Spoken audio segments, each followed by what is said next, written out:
Oh my God, what the hell is this? He's gonna try it. And will this be enough? Like that,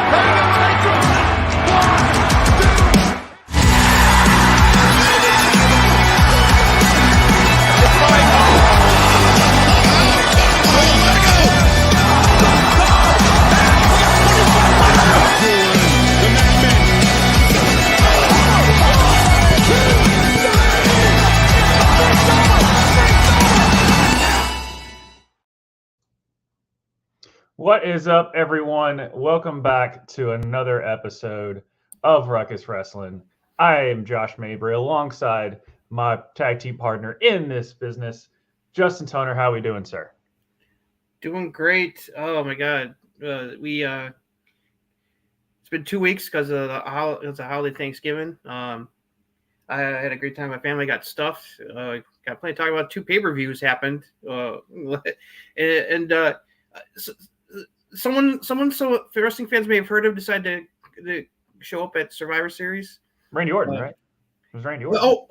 R-Truth. It's like R-Truth. That's right, R-Truth. So let's spend the next 45 minutes to. Oh yeah, that guy. The guy that I said I wouldn't talk about him until he showed back up. And guess what? He showed back up. Hell froze over, ladies and gentlemen. Yeah, Hell did freeze over. CM Punk, after a little under a decade, is now back in the WWE. Hell froze over. The man said it himself on his promo on Raw. We will get to that later on, and to kind of discuss the underlying read between the lines of that promo. People were like, "Oh, it's scripted and stuff." Like, no, there's a lot. I think there's a lot more to it than just that. Punk just doesn't come out and just kind of do a melodic type of promo. He was cut short, but again, we'll get to that later. Let's get into just how the hell this came to be, and to me, I think this was kind of written in this. It's already kind of started when he visited, when he was on suspension, and I think he was just buying his time until this basically happened, and maybe just caused a bunch of crap to get him fired. Who really knows? I don't think that's in Punk's wheelhouse, but nothing surprised me more, especially now that Punk is back in WWE. So the never say never. This is the headline. You can never say never about the wrestling business because Punk is now back in WWE. So Justin, what the hell happened?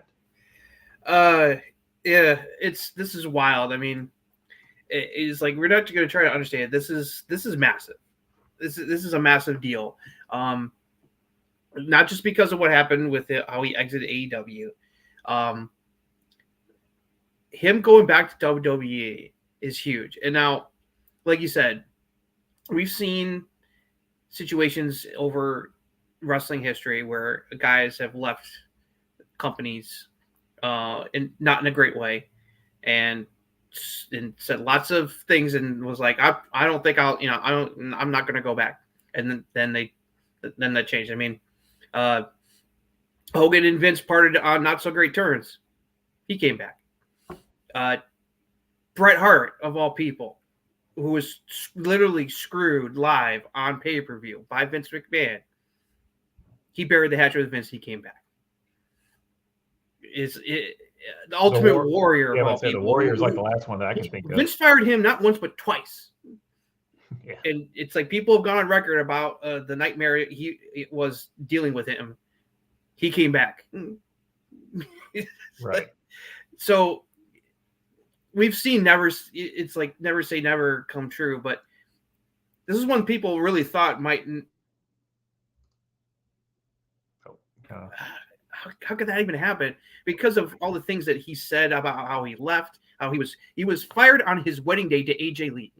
It's like he got his pink slip on his wedding day. It's like you can understand the bitterness, but I've seen other people speculate. You're not the first person I've heard say that maybe Punk got fired, did what happened with Jack Perry on purpose so he could get the hell out of Dodge. That he was just like, this place is not working. I need to get out of here. I don't think he did it on purpose. It doesn't seem like something he would do. But I do agree that the seeds for this happening definitely started when it was reported that he showed up at a Raw backstage earlier this year while he was still under suspension for the fight he got into with the Elite last year. And also recovering from an injury as well on top of that. So, it's like, and that it was reported that, he went there, he was talking to people he knew, and he also was met the Miz, and people said they buried the hatchet because it's like they butted heads over in the past.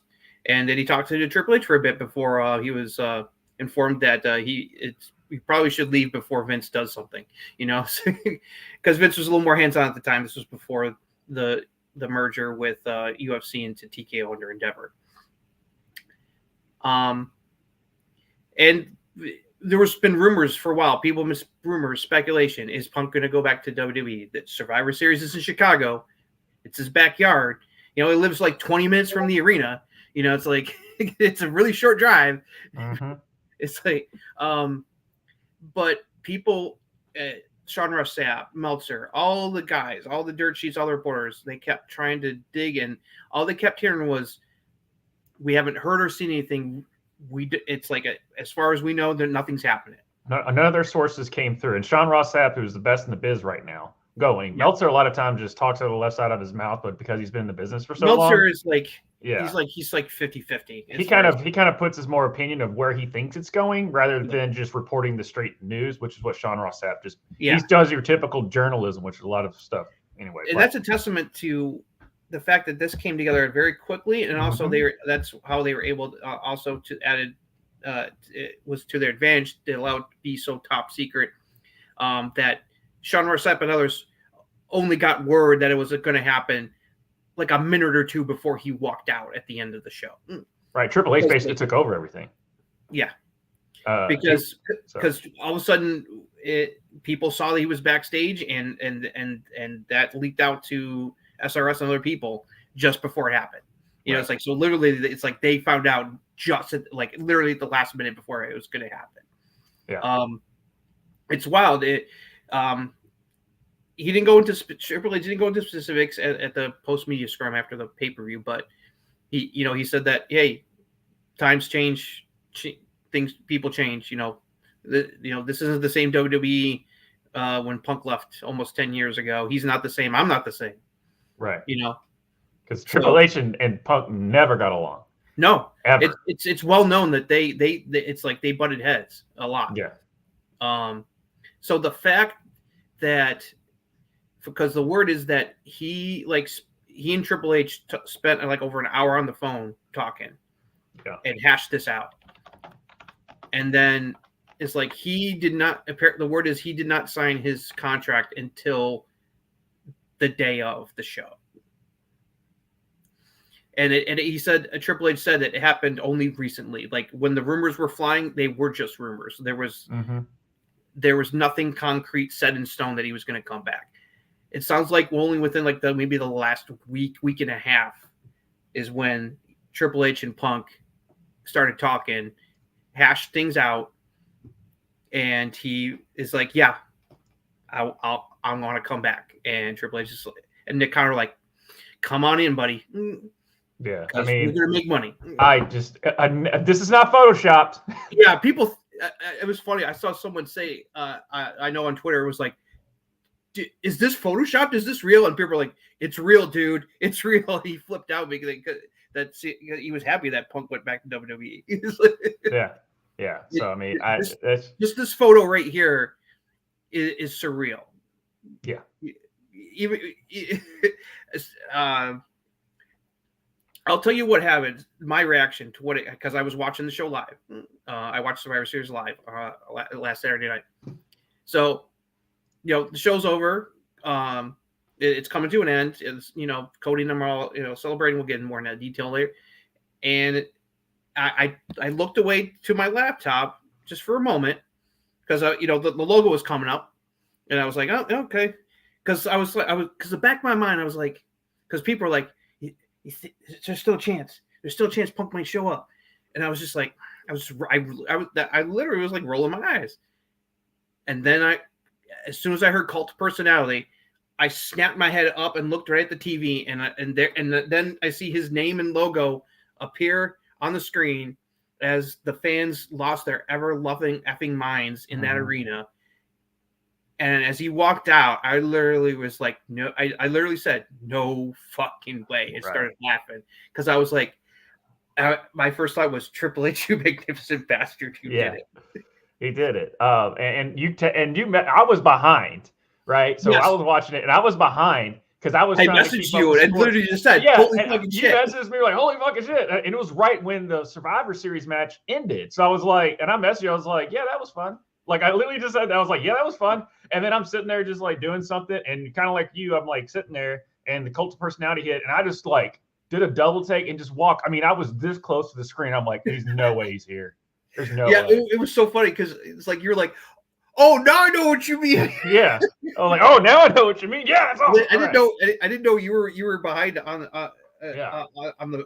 watching the show. It's like I was ahead of you. Yeah, you're ahead of me, so that's why I was like, that was fun. I was like, oh, now I know what you mean. I was behind. I'm glad I just said that and just didn't say that. I didn't really spoil it for you. That was just all I could say because I didn't know if you were watching live or not. Right. Because typically I don't. But I just had to say something. Series. I love Wargames and just the whole match itself.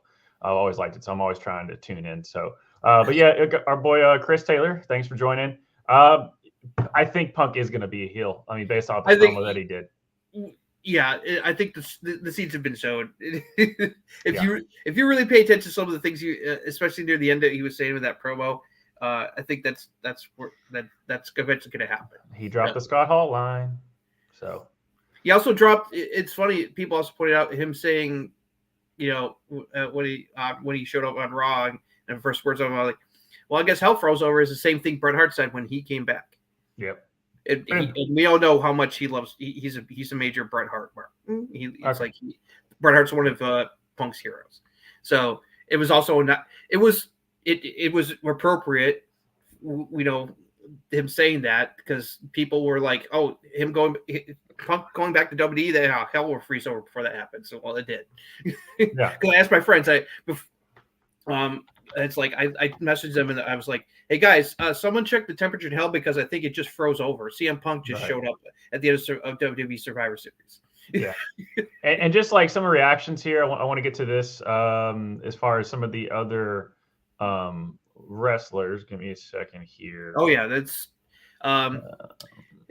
Let's see. The actions have been all over the place, and we're not just talking about someone's reaction who was in the arena when it happened. I mean, this is Kevin Owens. So on CM Punk, I just want to have fun at work. So if he's got that mindset, great. Randy Orton, I freaking love story to him. I love Randy Orton. So happy he's back and he's much needed. To me, having him around the locker room is an absolute positive.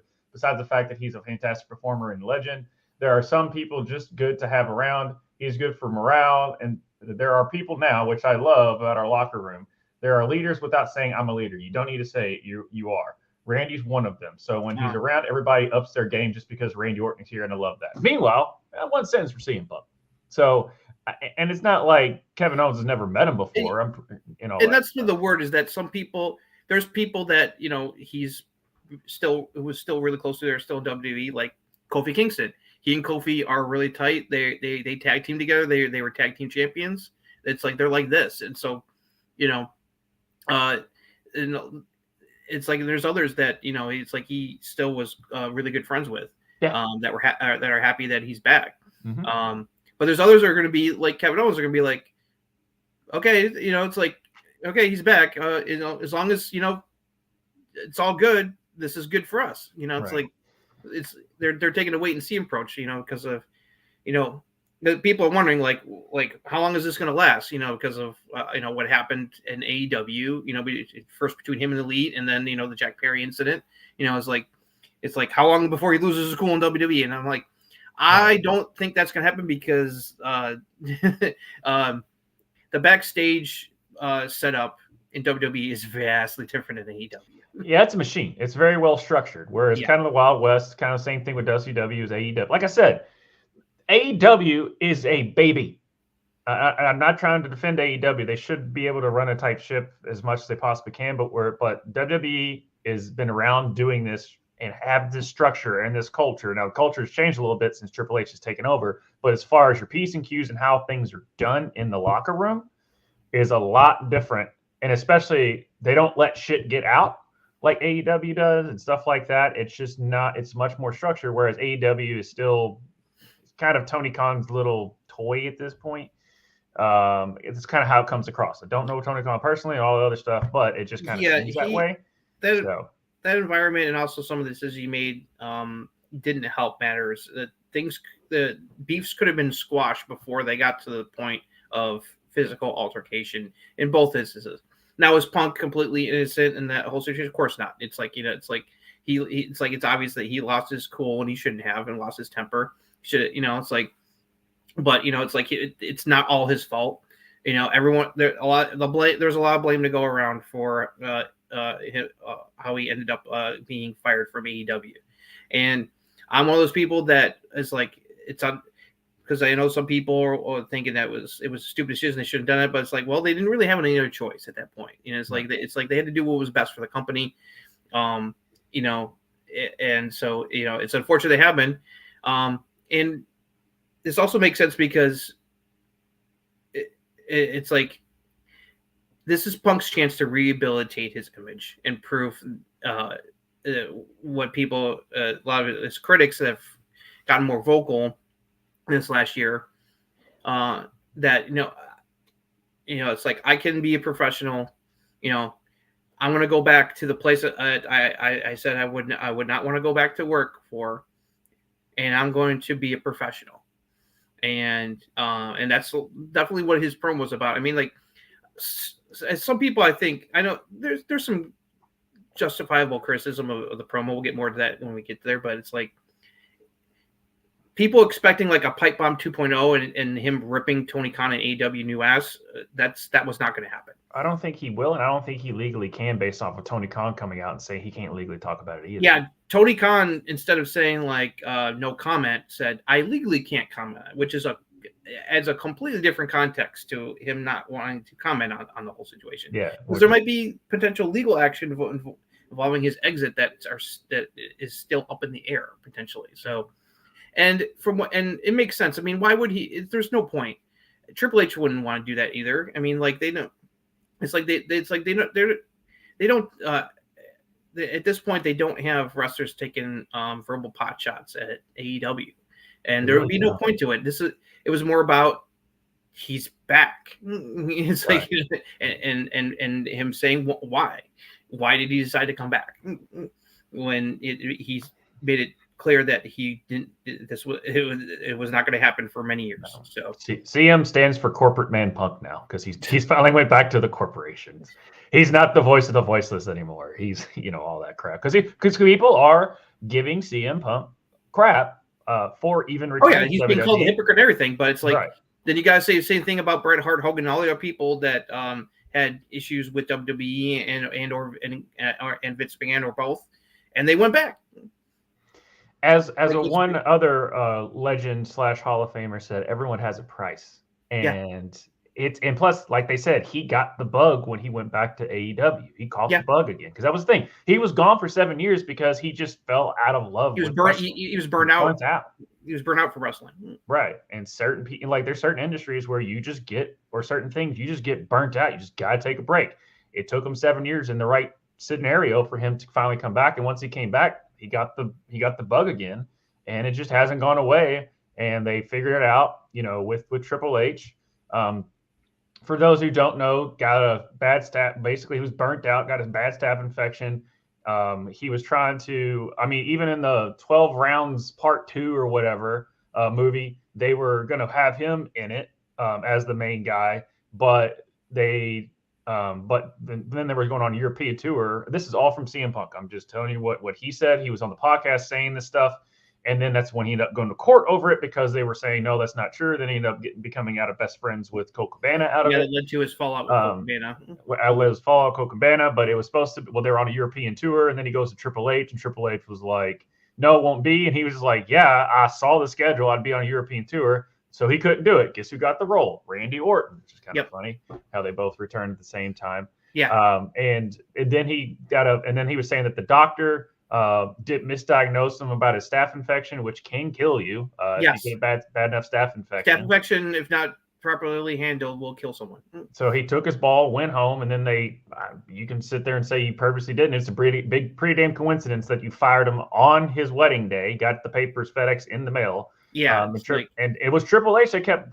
Now, whether or not Triple H was the messenger in all this, I doubt it. I think it had a little bit to do with Triple H, because as you saw in the documentary way back when they screwed Brett, Triple H was famous for saying, F him. If he don't want to do business, then screw him.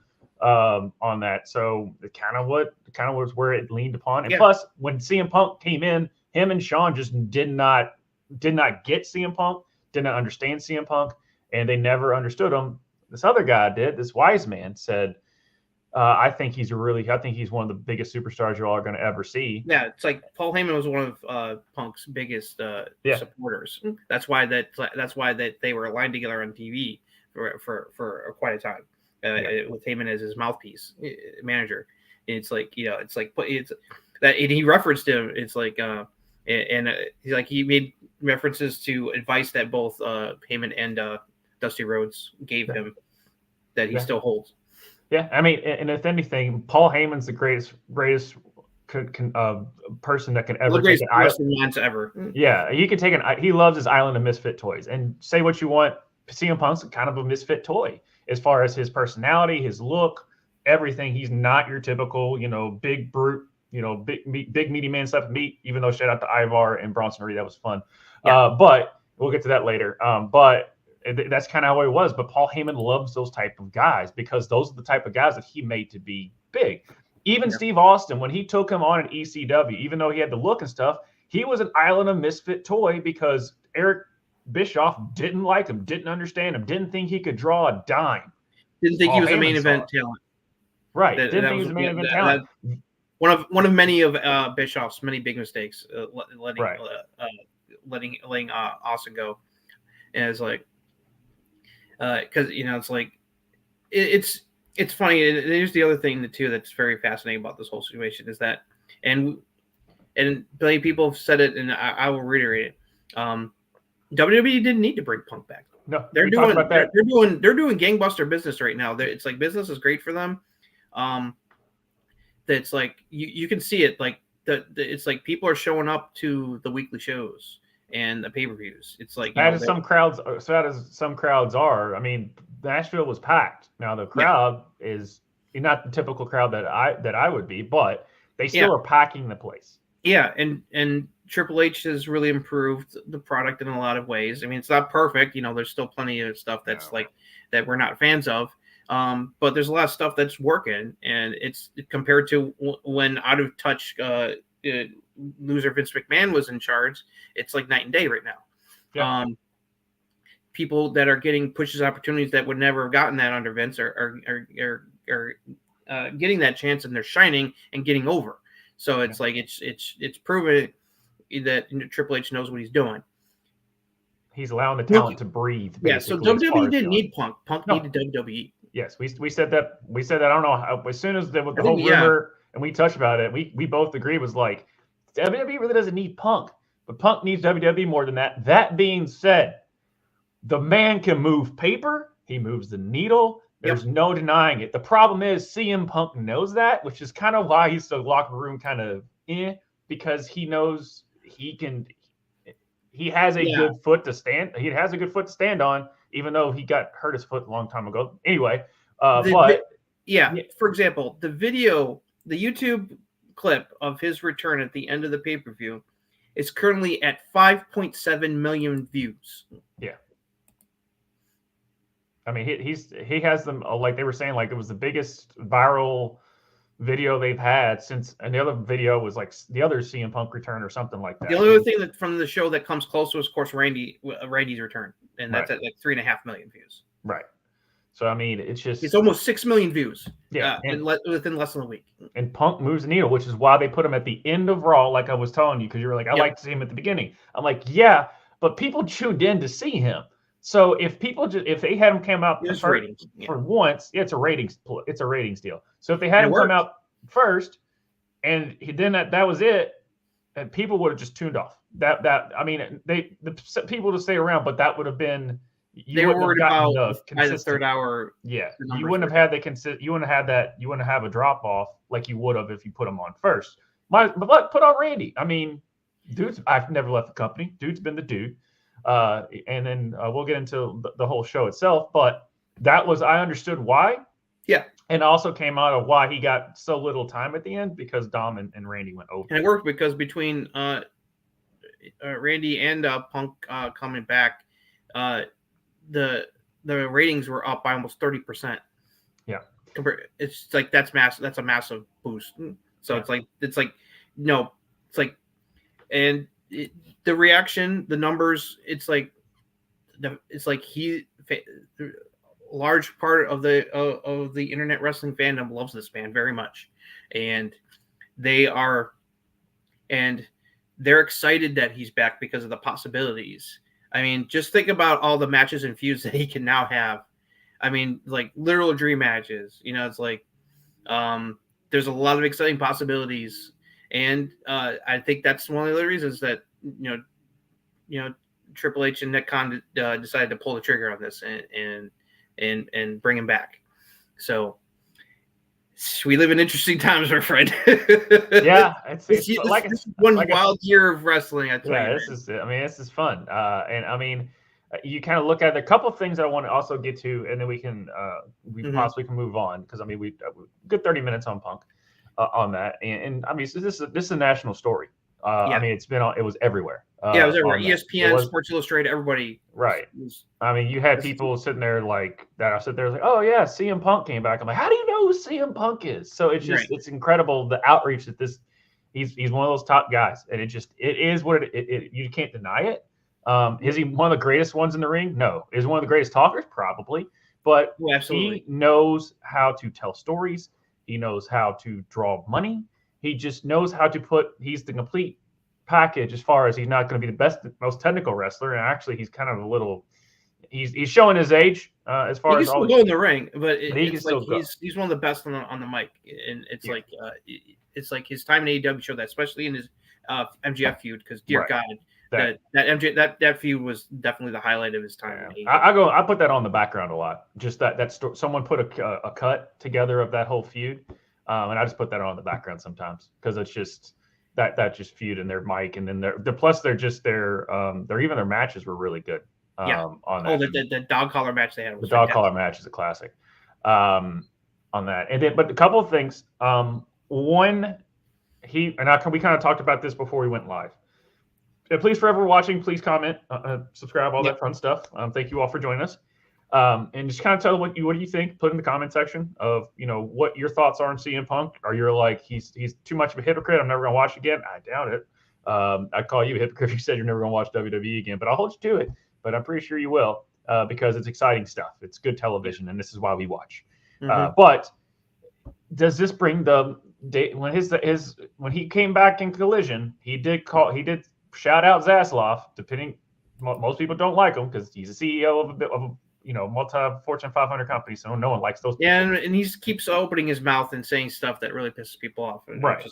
But apparently he's either that was just part of his promo, but Zaslav called him, one Bill Phil, and the rumors are circulating that of the Raw TV rights, that Warner's is number one. Now you sit there and say at the end of the day you don't think this is going to happen, and now do you think it's because of AEW's relationship or what? Because we saw with Zaslav, it's all about the bottom dollar to him. He don't give a crap about relationships or anything like that. Like I'm sure that Warner Bros. Discovery wasn't happy that they fired Punk, but if it's like they had just for a reason. And there was video footage of this whole incident that's been reported. No one outside of AEW has seen it, of course, which is understandable because it's like they don't want that. They would not want that to leak out. Nobody involved would want that. But the fact that they still they still allow overruns. It's like even though they're not announced. It's like it's still heavily promoted.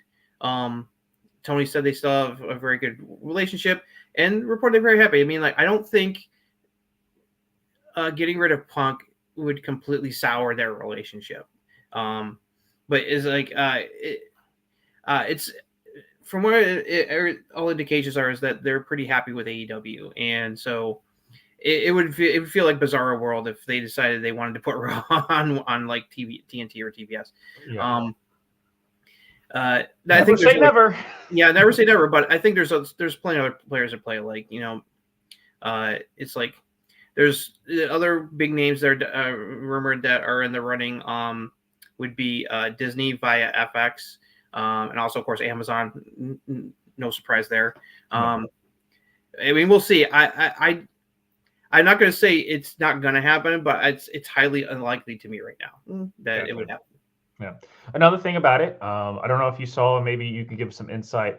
There is a clause in his new contract, which is a multi-year contract. We don't know what time, if it's a Legends contract, if it's a full time, like a Cody Rhodes contract. Who ended up Cody Rhodes ended up wrestling the most matches of the year. I saw that stat. Yeah. Which is nuts, but also makes sense. But there's a conduct thing. Yeah, there's reports. Yeah, I saw reports that it hasn't been confirmed yet, but the word is that there's definitely like a clause in the contract about proper conduct, which with what happened in AEW would make sense that Triple H and Nick Khan would want that in there just as an insurance policy, just in case something goes south. It's like they don't want to have to be in the position of Tony, and have a mess on their hands that they have to deal with. It's like, but so it wouldn't surprise me if that's true. It's like, I'm sure that was probably part of. I mean, I don't think Triple H is too worried, or it's like I would say, it's like they wouldn't have pulled the trigger, but they'd still be like, let's just cover bases just in case, and as part of them working things out, and it would make sense that he would agree to it because he wants to reassure them that, as many people said, that he's there to work with people. He's going to do everything he can to get along with everyone as best as possible and not stir the pot. Yeah, because I mean, he knows that if he screws it this time, I mean, so kind of 3 strikes you're out in a way. I call that whole situation because it all happened so quickly in AEW, kind of the second big strike. And the first strike was, him taking his ball and leaving, but that's beside the point. That has, I think, again, both sides, we just never will know. Yeah. The biggest thing too, with the AEW thing is a report came out today that Bryan Danielson and 2 other officials, Tony Khan was not in the meeting, of basically the ones that decided that they were to fire Punk. Yeah. So Tony Khan wasn't even part of it. I guess Tony was just like, dude, I'm tired of it. You all figure it out. Like, tell me what. Well, here's the thing. The thing is that so apparently it's been reported that there was a committee assembled to evaluate the situation and decide whether or not to just like suspend CM Punk again or to fire him. And Bryan Danielson was a part of this, and they looked over everything, looked at the evidence and whatever video footage they had of the incident at Wembley Stadium, and they were the ones that recommended to Tony that he should be fired, and that's what Tony did. And he, so it's like it was ultimately his decision, but it's like he wanted to have obviously a second opinion to make sure that he felt like he was doing the right thing here and making the right call.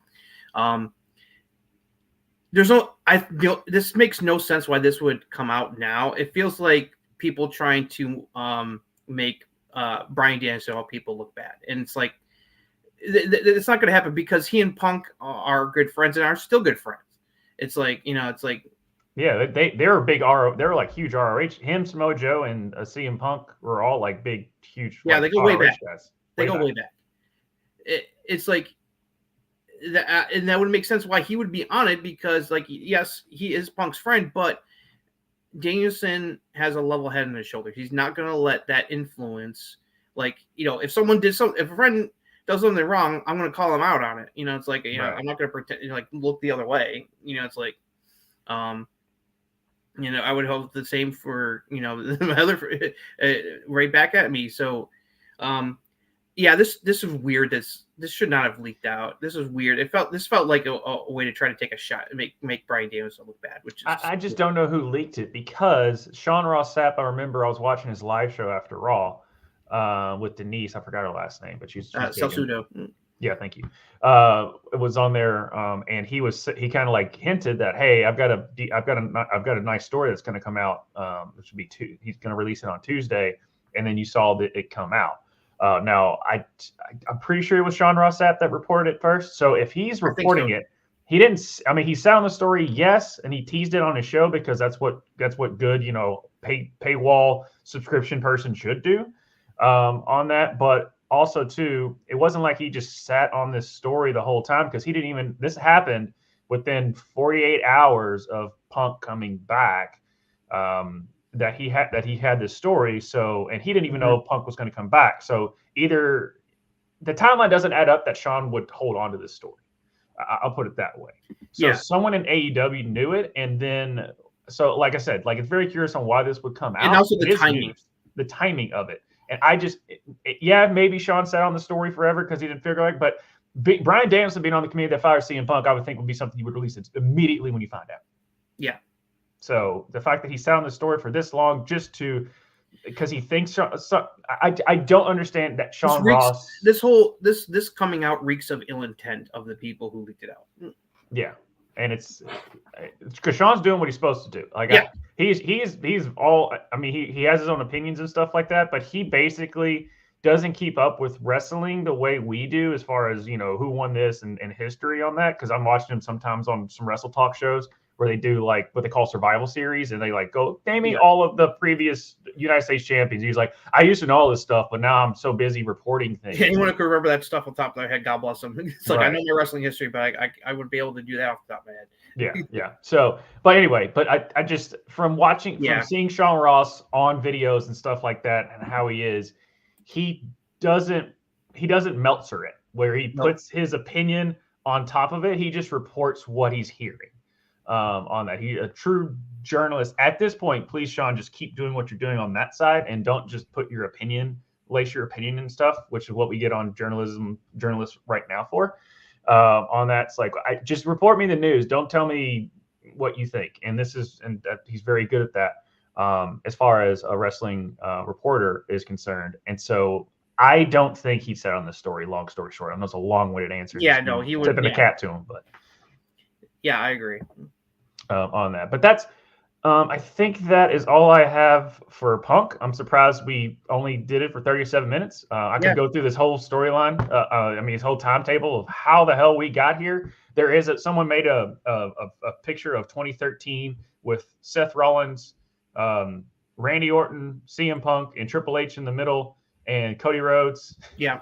Of like back in 2013 and then 2013 now, and it's like, wow, that's weird.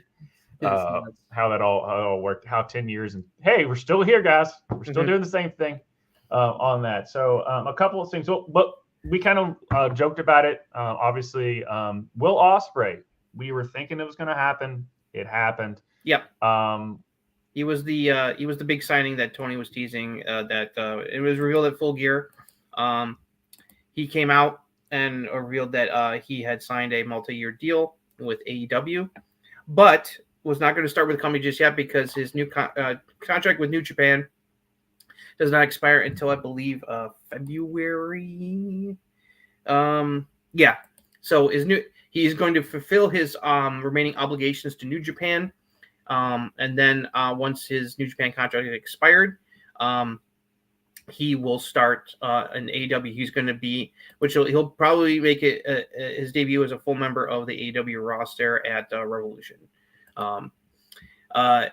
This was also pretty big news, because this is a big get for Tony. It's a big win. He's got one of the most talented wrestlers on the planet. And it makes sense. It's like the tease. It only made sense. It's like the only person that if Mercedes Mone was not out, currently injured and on the road to recovery, which we'll get to that in a moment, because there's an update about her. That she's the only one that would make sense as far as like a big tease like that. But it's like she's not ready to return the ring just yet. So, and plus it makes sense because he's appeared on the AEW so much the relationship AEW has with New Japan is it's like their relationship is so good that they allowed Tony to negotiate with Will while he's still under New Japan contract, which is usually a no-no in the wrestling industry. It's like, like you do not talk to a guy while they're still under contract. I mean, AEW made a bit, and Tony made a big stink about WWE doing that. Everybody tampers. It's an unwritten rule, but every sports, even entertainment business tampers, guys. Okay? Yeah, there's always going to be tampering. College football is tampering the fuck out of with its transfer. Only in certain sports leagues is it like they have it like in the laws that you will get punished for it. But like in wrestling, it's more of an etiquette and not like a. It's an unwritten rule. It's frowned upon, but you can't tell me it doesn't happen. Ricky Starks going to WWE. So the fact that he negotiated with Will to come to AEW and sign a AEW contract while his New Japan contract is still in effect shows how good the relationship is between the two companies. And also, he'll be full time in AEW, but this will allow him to go back and do stuff in New Japan and whenever he wants. On top of that, so it's a win. It's a big win for AEW, and it's still and even though New Japan is losing one of their top stars, their relationship with AEW is so good that he can still do stuff with them. They're only losing 75% of them technically. I mean, they can still make money off of that 25% that he shows up. And hell, that's pretty much a Roman Reigns schedule anyway. So, well, I mean, what's that matter? And to me, I think Will Osprey right now is pound for pound the best in-ring wrestler in the world. He's in his prime right now. He's only 31. Right. He's still young, man. I mean. It's like, look how good some guys are in their 40s that are currently wrestling, and it's like, and he's in his early 30s, and it's like he's one of the best in the world. Yeah, I mean, disrespect to Mr. CM Punk. No, yeah, you got some. You can definitely tell he lost a step, but it doesn't matter, dude. So I mean, Hulk Hogan was not the best technician ever until he went. Except for his old New Japan stuff, he did show that he had some. He could work back in the day, but he realized, if I don't have to, and I can just tell like a Roman Reigns type story. That's how he said that he chose the style he used for most of his career because he felt it would extend the length of his career versus other guys. And he is exactly right. Although unfortunately for him, using the leg drop so much totally fucked up his back, and that he's got like health issues like on the level of Kurt Angle. It's like. Well, according to Hulk Hogan, so you can figure that out. Yeah, it's anything that comes out of Hogan's mouth can't be 100% trusted. Yeah, like when him, Flair, and Angle were all just reading. Rock just happened to be. Rogan's doing this big. I don't know if it has to do with Endeavor, but Rogan's been having a bunch of wrestlers on recently, in the past past 6 months, because he had Angle, Hogan, Flair, and then he just had The Rock on within like a 6 month span. And 2 of them are habitual liars, but they're also entertaining. And one's The Rock and one's Kurt Angle. Right. Angle mainly, and that's Angle. Like I told you, you need to go. Anybody that listen to that episode. It's really cool. Especially you really understand just how much Kurt Angle was in the perks and the pills, but also just how much shit that he just put his body through just for the hell of it, because he just whatever. And this also is good for Will Osprey because now he's going to get more exposure here in the States outside. It's like, hardcore wrestling fans know who he is, but like general wrestling fans may not be too familiar with him outside of his stuff and the times he has shown up in AEW. So the fact that he's going to become full-time AEW. And also the other big thing is that his family is going to get to stay in the UK. Even though he's going to be working here for AEW in the US, his family is not going to have to move here. So, which probably would have not Triple H if WWE. Speaking of that, it's like he did talk to WWE. They didn't have talks, but his previous relationship with Tony and AEW, they had the edge in this. That forbidden, like we were saying, that forbidden door relationship. I mean, that forbidden door opened the door for that relationship, all pun intended. Yeah, so for that to happen. Just imagine some of the future matches that he can have as a full-time member of AEW. I mean, she's versus MJF versus Swerve. Oh my God, So much good stuff on the horizon there. Hell, him and Kenny doing the, you know. Oh yeah, brutal, him and Kenny are like magic together in the ring. That they're gonna. They got unfinished business. But oh dude, and also listen to me. Yeah, go ahead. Listen to me real quick. It just came to mind. Oh, okay. Edge and Christian versus Kenny and Will.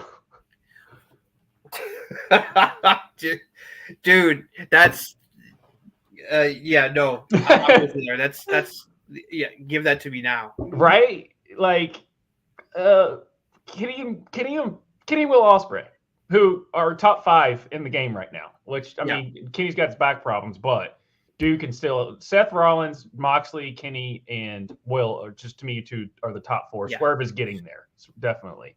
But I mean, but if those 2, they're going to end up being some, if MJF with Adam Cole, if they can do the tag team, those 2 are going to end up tagging together because that's just easy money. Yeah, if Tony's smart, within the next year, Osprey will have the AEW title around his waist, and after he beats Swerve, because Swerve needs to get it next. And he called it out that he wants to main event Wembley when they go back there next year. Which, if you're Tony, you got to do that.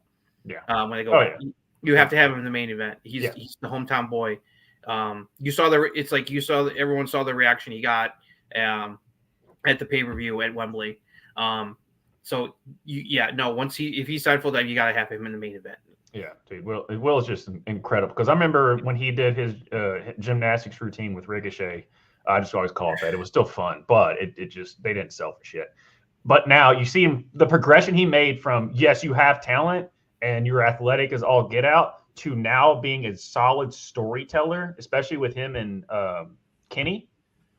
That's where he's become even better at 31. That you said he had that natural talent. He just couldn't tell a story for shit. Yeah, he couldn't. And I mean, but what are you supposed to do with him and Ricochet at that point? And New Japan let him do it. Yeah, I'm indifferent about that, but I will definitely give it. It's not a 5-star match because they didn't sell for shit. They just did a bunch of flips. It was cool. It was Circus Soleil in a square circle match that people like to criticize Young Bucks for, which they do, which they can do on occasion, unfortunately. Right. It was kind of Cirque du Soleil in a thing. So yeah, but he goes from that showing just a classic, depending on who looks at it, to the Kenny Omega. Those are 2 different matches that he put on, but they're both awesome in their own right. One is just a brutal knockdown wrestling. I don't care. Jim Cornette, he can give all the crap he wants. He went from freaking 6 to midnight watching that. You had to. Same with I've seen the match he had with Gunther for indie promotion in the UK, man. Holy cow. Yeah. That was back when he was Walter and he was really bulky. It's like, he's amazing. So yeah, big win for Tony there. Yeah. So so obviously we can rule him out for Devil since he can't really do anything until February. But I wasn't expecting that. So that's good to know, because I was going to ask him, like, why hasn't he shown up yet? But that's why. He's basically said that he's still got commitments to New Japan. He's going to finish out. They got to go through Wrestle Kingdom in January. Yeah. So have they already called his opponent? I don't think so. I'll take a quick look while you bring up the next news item. Okay. So our next news, while he brings up to see who Will Ospreay's last opponent will be at Wrestle Kingdom, at least for this year, because he still can technically go back, is Ronda Rousey, which was kind of a weird when they were talking about this big signing. And then Ronda Rousey shows up in an indie event with her former horsewoman, which Marita Schaefer. And she showed up going against Athena and Billy Starks in a tag team match in an old indie thing. We're like, okay, whatever, is a one-off. Then she shows up in ROH. And this was the night before Full Gear, I believe. The day, I think that was the Saturday before Full Gear. It was basically ROH's show. And if anyone watched the highlights of it, now she wasn't the signing, but if anyone watched the highlights of it, where has this Ronda been in the past year? Dude, and she was taking, Billy almost killed her, by the way. But shout out to my girl Billy Starks, Atherton, Louisville born and raised. I And really like where Billy's going. But But also had a lot of praise for both Billy and Athena for the match. Said that they were great to work with. But Ronda seemed like she was having fun. She was a lot more loose. It seemed they kind of, and she was doing some really good technical stuff that we thought we would see the whole run, and she just never felt. Yeah. This is just a different Ronda. Like I haven't seen this. I don't know what it was backstage. Maybe she just didn't get along with the locker room or what, but she just seemed uninspired for the past 2 years. Yeah. It seemed like after the Charlotte feud, when she came back, it was last year, Royal Rumble last year. She came back and she won that. Yeah, it's like after that feud, it seemed like I think she I think she butted heads with the creative. I felt like because there's things she wanted to do and things that she said publicly. She vocalized her frustration about how things were being booked, especially about the women's tag division. I think it got to the point where both sides were like mutually agreed to part ways for the time being. Like it's very obvious that she wasn't having a good time in her second WWE run, and but she wanted to put over. When it comes to her friends, she's going to do what she needs to do. Like she did her best to try to put Shayna over, even though that match at SummerSlam was hot garbage, unfortunately, because of the way it was booked. But yeah, it's like Marina Shafir is one of her old friends. It's like the Horsewoman along with Jessamine Duke and Shayna. They go way back. People were wondering like what's going on. It's like did she sign with? It's like Tony made it clear during the Full Gear because he was asked about Ronda showing up at RH. He didn't say specifically, but the way he was talking, he inferred that it was basically like it was a one-time thing. That he said she's not signed to a contract, and he said that we'd love to have her back again. So it was definitely she wanted to keep the thing going. She wanted to work with Marina, and she must have they must have talked to Tony, and Tony was like, "Yeah, sure, come on up, come on in," like because it'll get attention. It's like, right. So it leaves the door open for her to go there later on, maybe even onto AEW programming in the future. Who knows? We'll see. So for now, it was just a one-time thing because she wanted to team with her good friend Maria Shafir. Right. So we'll see what happens. And I was waiting for this story to kind of circle back to Punk. Yep. Non-compete clauses were non-existent with these two. Yep. Which I'm surprised with as big of a draw as both of them are. But I was waiting to talk about non-compete as all together with both of these talents. Maybe it was just like CM Punk just told Tony. I'm surprised at the time. But with Ronda, I'm definitely surprised. With WWE, they love non-compete clauses. So the fact that they screwed up with Aleister Black, for one, and I think they screwed up with Adam Cole. So I thought they would learn their lesson with both of those. Well, yeah.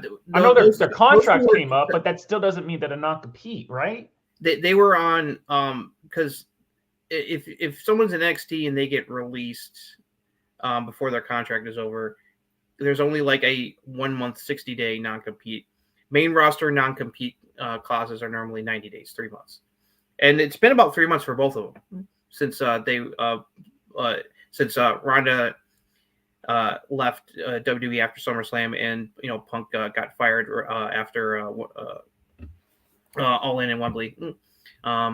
So it both makes the timing kind of makes sense. It's like that was like almost 3 months ago for both of them. So okay, I was just especially it just seemed very quickly because I think definitely Ronda. I think they definitely let Ronda out of her contract early. Yeah. Because they didn't want to burn any bridges there. It's like right. Even though the relationship was definitely had soured a bit, but it's like They were like, yeah, if you're not happy here, like, well, all right, we'll accommodate you. We'll let you go early. So yeah, that's the other thing I was wondering if she had had something like that.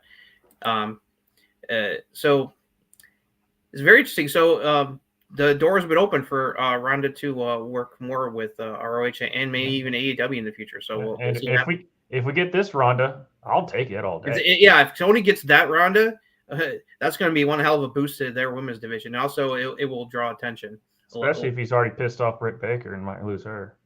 Yeah, Britt Baker doesn't seem to be very happy right now from recent tweets. I mean, we haven't seen her. And I know she's probably taking care of Adam, but that's beside the point. Adam's on the freaking show. Well, that's what everyone's assuming, is that she's been taking time off to help take care of Cole while he's recovering from it's like the 2 surgeries he's had to have on his ankle to get that fixed. But her tweeting out complaining about the fact that she has not got any promo time this year on Dynamite was very interesting. Yeah. It made me go, Surprise, surprise! Bad booking for the women's division. Yeah. Same crap. I mean, I know that Britt's kind of ruffled some feathers in the locker room, but who hasn't ruffled feathers in AEW locker room? So on that, and then unfortunately, MJF suffered. Why did you take that spot? I don't understand it. I understand him not.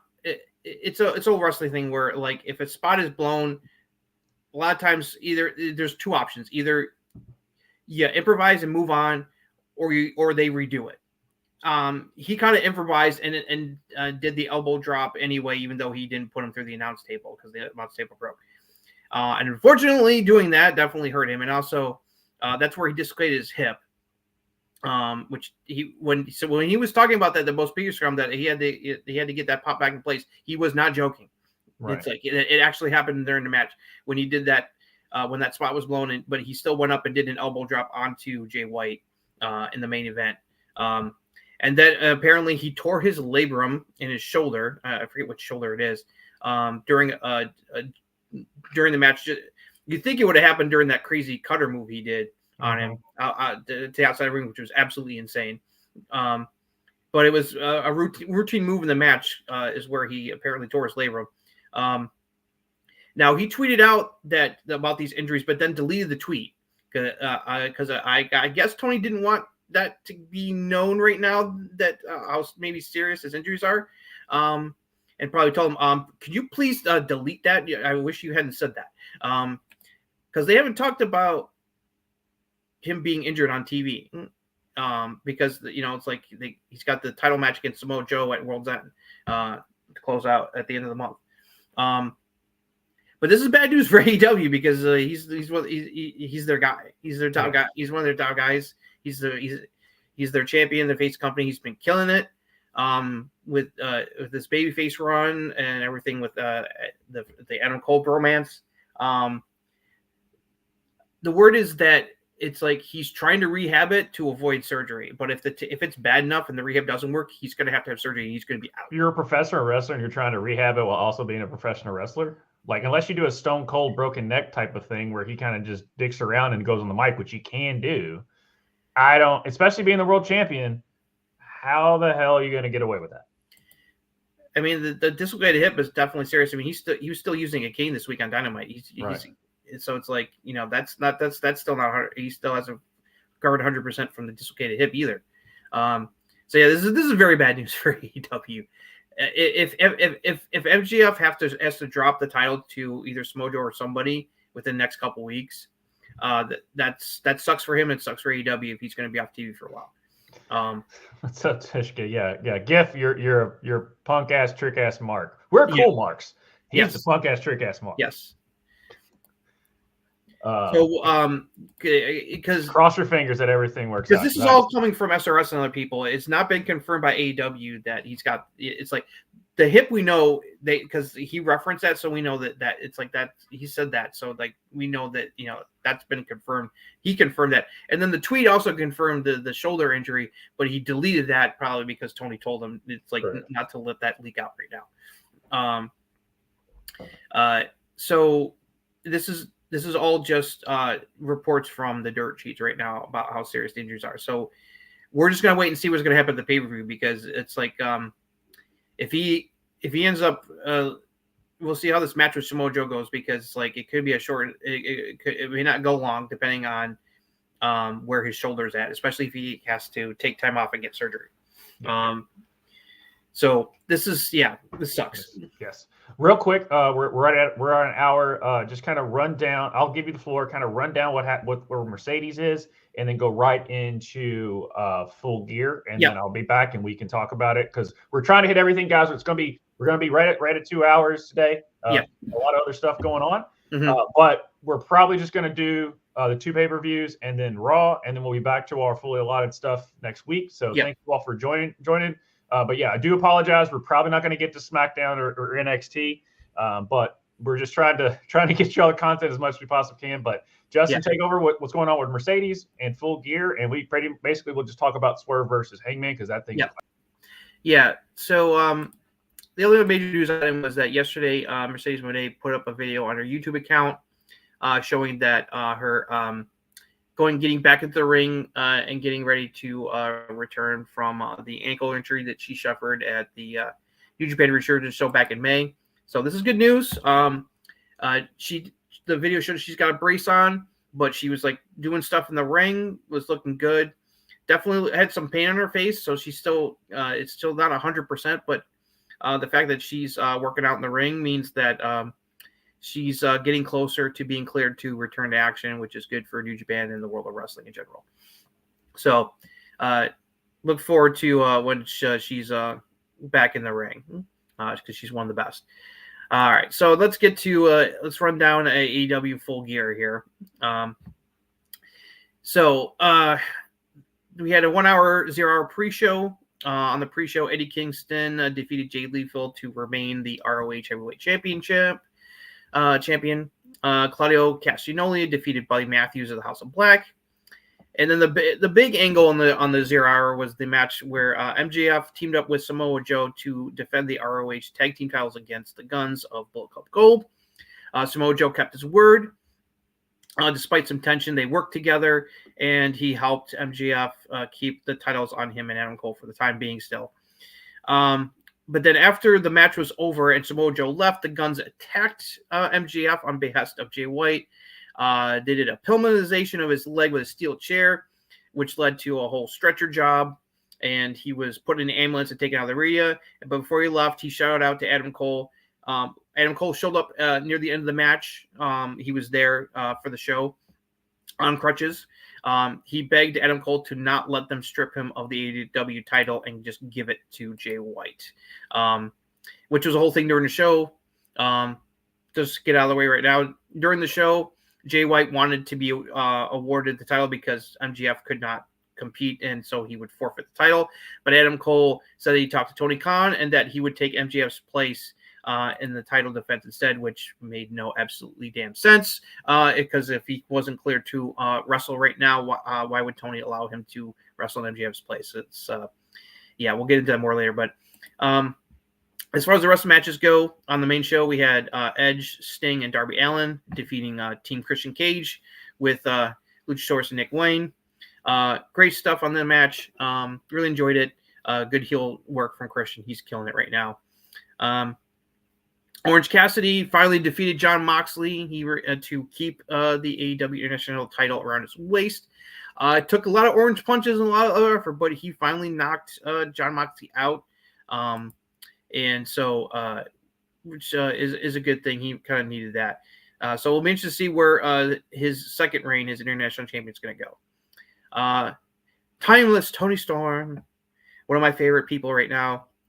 She defeated Hikaru Shida to join Hikaru Shida is now the only 3-time AEW Women's Champions. Crowd was definitely into her character, even though she's supposed to be a heel. She did a little cheating chicanery that wasn't 100% effective, but there was a little bit of a malfunction. But she still ended up getting the win and the title, so that's great. Then we had an absolutely insane 4-way ladder match where Ricky Starks and Big Bill successfully defended the AEW tag team titles against FTR, LFI, and the Kings of the Black Throne. This was a pretty fun, wild match. Lots of blood, lots of carnage. So big win for Ricky Starks and Big Bill, keeping the titles around their waist for the time being. Another title change happened in the women's division. In the triple threat match for the TBS title, Chris Statlander versus Sky Blue versus Julia Hart. Julia Hart won the title, ending Chris Statlander's about the 6-month reign as champion after she defeated Jade Cargill. Statlander hit her finisher on Sky Blue, but Julia Hart took her out and basically stole the pin to win the title. So Statlander lost the title without getting pinned. So we'll see what's going to happen next, but really cool. Julia Hart, she's definitely come a long way. Still got a ways to go, but I'm glad that Tony's giving her a chance here with the title. So thumbs up on that. Then we had probably the match of the night. Oh my God. The Texas Death Match between Hangman and Page and Swerve Strickland. The heel won again on this one. Swerve Strickland defeated Hangman by literally hanging him with a chain and choking him out into unconsciousness, and that he could not answer the 10 count. This match was insane. Bloody affair that maybe a match of the year contender for sure. It was absolutely insane. Then we had Kenny Omega and Chris Jericho, the Golden Jets as they're now called. They defeated the Young Bucks in tag team action. Really good match. Took a while to get going, but the crowd definitely was really into it. And as a result, Kenny and Jericho now took possession of the number one contender tag team title shot that the Bucks had. Bucks did not take it well. They threw temper tantrums like sissy little pissants after the match. So the heel turn continues for the Young Bucks. And then, of course, the main event, MJF defending the AEW title against Jay White.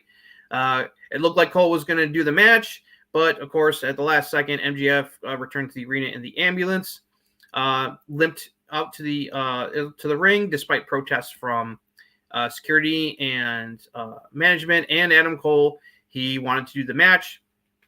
They had a hell of a match.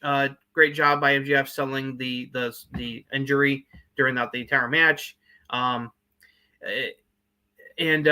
Despite a couple attempts of Cole trying to help MJF cheat the win backfiring, it's like MJF was able to defeat Jay White to retain the AEW championship despite everything that happened. So this was a pretty wild, entertaining show. It was a long one, but it felt better paced than some of the other recent AEW pay-per-views. There was not a real bad clunker match on this card. It's like definitely a couple, like the main event stood out, and so the ladder match, but the match of the night, hands down, was the Texas Death Match. Yeah. Hangman and Swerve did nasty things to each other. That the things he did to Swerve with the stapler was some of the nastiest stuff I've ever seen, and I've been watching wrestling for almost 40 years. Yeah, it's not for everyone. And No. I'll say this about and we're pretty much going to talk about this. A solid. Here's the one thing: AEW always puts on solid pay-per-views. They deliver the pay-per-views. They deliver pay-per-views. But that being said, the highlight was definitely the death match. And typically, I am not. As I've gotten older, I don't really care for these because I actually like pacing and stuff like that. Mm-hmm. Because typically at these type of the reason I don't like death matches is because you're just doing it to do it. You don't tell a story. You don't. There's no selling. There's nothing I don't like that. violence for violence sake. For this makes sense. In this match, them doing what they did to each other made absolutely perfect sense because this was a very personal, blood level kind of feud, and so this type of violence in this type of match, it fit the match. I don't like violent matches that don't really fit the feud or the storyline. It's like just because they want to go out and bleed and bleed like motherfuckers. It's like no. And I'm with you. It's like this is not always my cup of tea. If it's done right, it works for me. And this one worked. It's like me and everybody else, because I watched this in a local theater with a bunch of wrestling fans. Great way to experience it if you ever have the opportunity to do it. And we were just going, oh, we were going OMG. It's like we were losing our minds, especially the stapler stuff. It was just, I was like, what? I literally quickly texted on my phone to my friends in our wrestling chat. What the fuck is happening with this match? Oh my god! I mean, me and how much Swerve is just. They let Swerve be Swerve because at first when he first got to AEW, they really like you could tell he was a talent, all that stuff. But they really even him and Keith Lee stuff, it's like okay, and then the moguls and like all this stuff. But he's finally got into his bag, especially with the Hangman stuff. It feels like he's heading into the main event, which is where he should. Right. He should be the next AEW champion, in my opinion. But I've been saying that every damn show, and I'll still say it. So get used to it, people. That's why I think he's definitely one of the odds-on favorites to win the Continental Classic and win the title there. But going back to the match, like you were talking about the stapler stuff and the entrance, even the entrance with what they were doing, the dancers and stuff like that entrance and how and what's Prince? What's his Prince Nana? Prince Nana. Like him, and it just elevated the Swerve character and the dance and everything and stuff like that. All those little bitty things work, right? Yeah. And then they get to the Texas Death Match. They do your typical things, but then the stapler stuff happened and the cheek. And then he got through that. He just stands up with that just devilish. He's got that perfect like blood's pouring out of it, out of a lot of parts of his body. Right. And he's just sitting there just stapling shit. Staples himself on purpose to show that he don't give a F. And he's got that like just like I can't right. Yeah. And then the Hangman with the Triple H spewing mist of his blood, like it sounds grotesque and it kind of is, but drinking the blood spot definitely made me cringe. I think that was the only part where I was felt that was a little bit over the edge, but the thing is they told a story, and that's and you understood why they were doing how we got to the point that we are. Yeah. Right. It's not just, I'm the deathmatch king, even though I like the way that Zack Ryder does that stuff, where he's just like, I'm the deathmatch king, even though I've only been in one deathmatch. But, his whole Zack's really going to the independents. But just the whole Nick Gage stuff and the GCW, I've watched that now. I'm just like, I don't get it. Like, we're doing a deathmatch. Why? Because that's what we do. Like, I don't care. I don't like this stuff all the time, but when it feels right, if it's appropriate to properly blow off a really, really like personal hot feud, then I'm good with it. And for this feud, this match and the violence involved worked. Yeah, it did. And typically, like the other like not death matches. I mean, obviously that's why I'm like weird on like Moxley stuff. He just does it to do it. And sometimes I'm like, but he's athletic enough to where he still makes it somewhat entertaining. Where a lot of these death matches, the guys are just there. It's like as long as they don't have C4 barbed wire laced around the ring like they had back in the 90s in Japan that Mick Foley and Terry Funk participated in, then I'm good. Because no, thank you, ma'am. But this was on that level, even though it wasn't as big, but it was on that level of that DIY feud where they were just beating the dog shit out of each other. Oh yeah, but you understood it. Yeah. It's like it's But I never thought I'd say this in 2023 as a 36-year-old. This death match is a classic. I would never thought I would say death match and classic in the same sentence, but this is one of them. Yeah, I would definitely put this up there in like, I don't know if not top 5, but like top 10, like this type of match of all time for sure. Right. It's like they just nailed it, and this is another big win for Sir. It's like you would think that Hangman would get the win back. So very interesting choice that the villain wins out in this one. But if it means that Swerve is going to get a title run very soon and get into the main event, then I'm good with it, because he's shown that he's got the talent both in the ring and on the mic that he deserves that opportunity and push. And Triple H and them, it's like they blew it with Swerve big time. It's like he's talked about recently where it's like him and Triple H, it's like there was it's like they weren't able to properly connect as far as like what he like wanted, because he said in a recent interview he talked about his time in NXT and then going to the main roster before he got fired. But yeah, that's one of the WWE's biggest mistakes was letting this guy go. He was him and Adam were big Shawn Michaels guys. Yeah. Because he actually just, I think it was Chris Van Fleet, he was on, and he was talking about how Sean was huge in his development, and Sean and him would literally sit in the tape room for hours, and Sean would just sit there and break stuff down and stuff like that. And Sean just doesn't do that for everybody. Him and Adam, obviously Adam is like, Sean saw a lot of himself in Adam, so that makes total sense anyway. On that. But like that, the fact of hearing Swerve having that type of relationship with Shawn Michaels, and because he's athletic enough to do type of Shawn Michaels stuff, I think that's why Shawn was like, I could definitely work with this. It definitely sounds like him and Triple H were not able to get on the same page, and that definitely played a part in them deciding to let him go, which is unfortunate. Which is complete opposite with Cole, because Triple H also loved Cole very, very much, and Cole left more. It was not about that he was not happy in WWE. He just felt that he wanted to go work with his friends and have more cool opportunities at AEW. Yeah, I mean, because if he decides to go back to WWE, they will welcome him back with open arms, and especially now that Triple H is especially now that Triple H is in charge and not Vince. He would be his return would be treated like on like a level of CM Punk and Cody. For sure. If he I don't care what you say. If Adam Cole was really going to be a manager, right? Because that's what Vince wanted to do, because he doesn't like guys of his size, right? And people even give him shit for that in AEW. But the crowd behind Adam Cole would change Vince's mind, because money talks. Now it'll be Vince's idea, because that's how it worked. You know, it had to be his idea, or he didn't. If it wasn't his idea, then he didn't understand it. It just sucks that injuries have played Cole's time in AEW. He's one of my top 10 of. I love Adam Cole. The other big thing, we talked about it. Other than Timeless Tony Storm, Julia Hart is the best fully developed character / in-ring worker right now in the women's division. Yeah, I mean, it's like there's still some times where she may like miss a beat or maybe botch a move, but she's also 21. Yeah, she's really young. She's come a long way. She's really improved in the ring in the last year, and she's over the fans are into her. Her time in the House of Black has done wonders for her. Mm-hmm.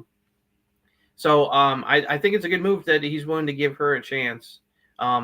It's okay that Stanley lost. I mean, she had a really good run with the title. The only problem is, and this is a problem that's my plan with the women's division, is that they haven't really. AEW's gotten better with someone like the men's feuds, like the stuff that's going on with MJF, Hangman and Swerve, Moxley and Orange. Those feuds, they got good stories going on with them. They haven't been able to do that really with the women's division for a while. It's like, and Statlander defended the title well. She had some really good matches, but she never had like a storyline where someone. It's like they finally gave her a storyline with the whole thing between her, Sky Blue, Athena, and Julia. But that led to her losing the title. So I'm hoping with Timeless Tony's character, they're also going to give her more opportunity to like develop something. And it feels like they are, especially with what's her name being her obsessive flunky right now.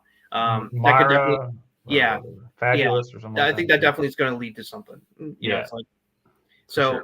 But Timeless is like there's Timeless, then a lot of gap. And then like Julia Hart and obviously Jamie. Please come back. Britt taking time off, and Rosa and Jamie Hayter still out injured. There's still some holes in the women's division, but thankfully both Tony and Julia are over enough, and if they are to right now, and if the booking improves, they can ride this out until some of those people come back. Right. And if you don't, and I know Thunder Rosa's gotten a lot of grief in the past from her backstage stuff, but again, that's pretty much the run of the mill. As we saw with Randy, we got to be patient. Like it took Randy a year and a half to recover from his back injury, and it's like it's approaching almost a year and a half for Rosa as well. So it's like 556 days. I think they said that Randy was out, something like that. Yeah, it's really big. He was like he was about just about 18 months, a year and a half.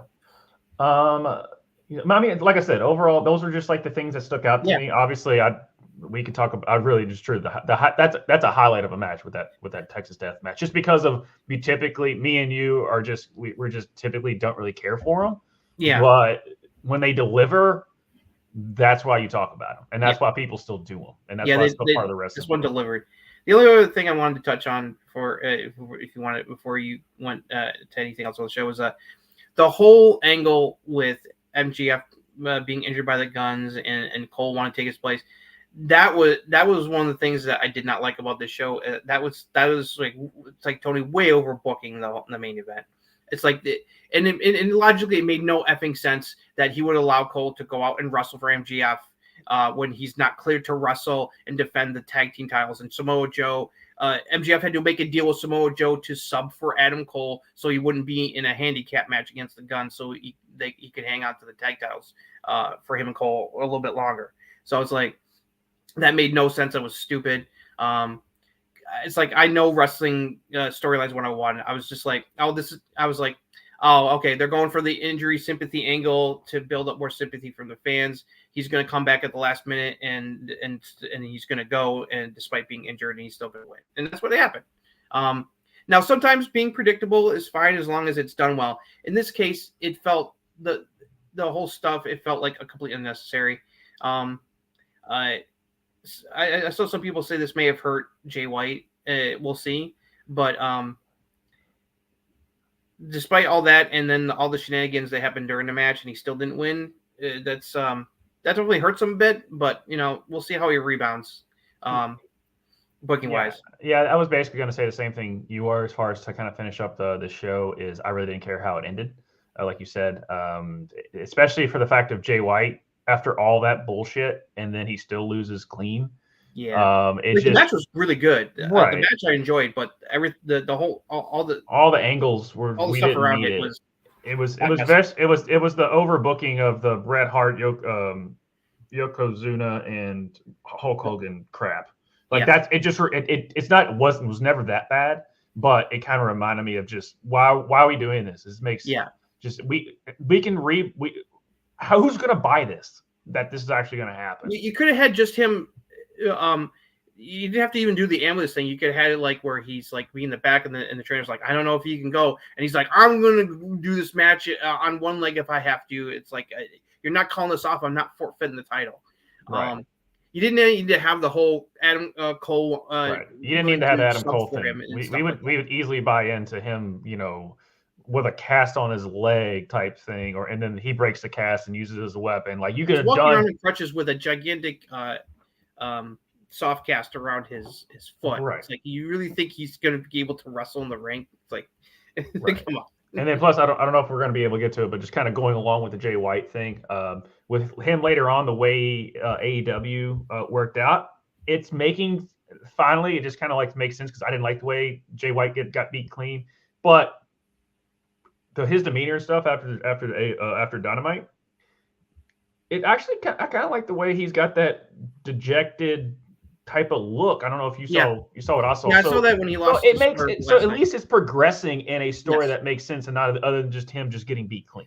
Yeah, it also hurts that Juice Robinson is out injured, so they're it's like they're down a man in the stable. So yeah, but yeah, I mean, it's just unfortunate, because I mean, like, Jay White's great, but it's Swerve's house right now. I give the show like definitely at least a 8.5 out of 10. I was gonna give it questionable booking decision, especially around the main, is the only thing that really hurt the show. I would say it's a 4-star show. It's not 4.5. It would be like 4-star show. Solid 4 out of 5. Yeah. Well, all right. He said Rampage and Collision was trash. So yeah, I'm sorry, Jason. Yeah, it's like he went to the tapings. So that All right, let's get to Wargames. Yes, Wargames. All right. So last Saturday, after Thanksgiving and everybody's bellies were full from turkey and stuffing and everything, WWE had their Thanksgiving tradition Survivor Series, which is now morphed into Wargames, which is a welcome change versus brand supremacy crap. So The show kicked off with the women's War Games match. The babyface team was once again led by Bianca Belair. She was teaming with Shotzi, Charlotte Flair, and once again Becky Lynch, who was called in at the last minute to join the team to help them against Damage Control.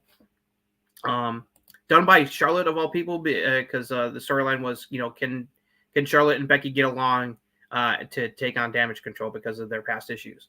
So Damage Control was represented by Bayley, Io Sky, and newest members Kairi Sane and Asuka. This was 4-4, unfortunately, versus 5-5, because unfortunately Dakota Kai is still not cleared to return to the ring yet, but she's doing some good stuff on the ringside. So this was really fun. Crazy spots. Io Sky is nuts. I love her dearly, but her leaping off the top of the cage with the trash can on a tall woman was a crazy spot. Charlotte got to moonsault top of the cage, crazy spot. I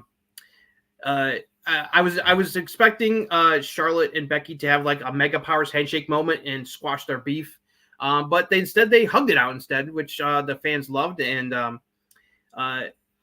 it was really cool to see. And there was the storyline in this match. I'll get to, that Bayley was doing everything possible to try to win it for Damage Control, where she was like saving. She was breaking up pins and breaking up submission maneuvers. At one point, Charlotte went to spear Kairi Sane, and she pushed Kairi out of the way and took the spear instead. And that led to the finish where they all hit their finishers on her. And then Becky finished it by manhandle slamming Bayley off the second rope through a table to pin her.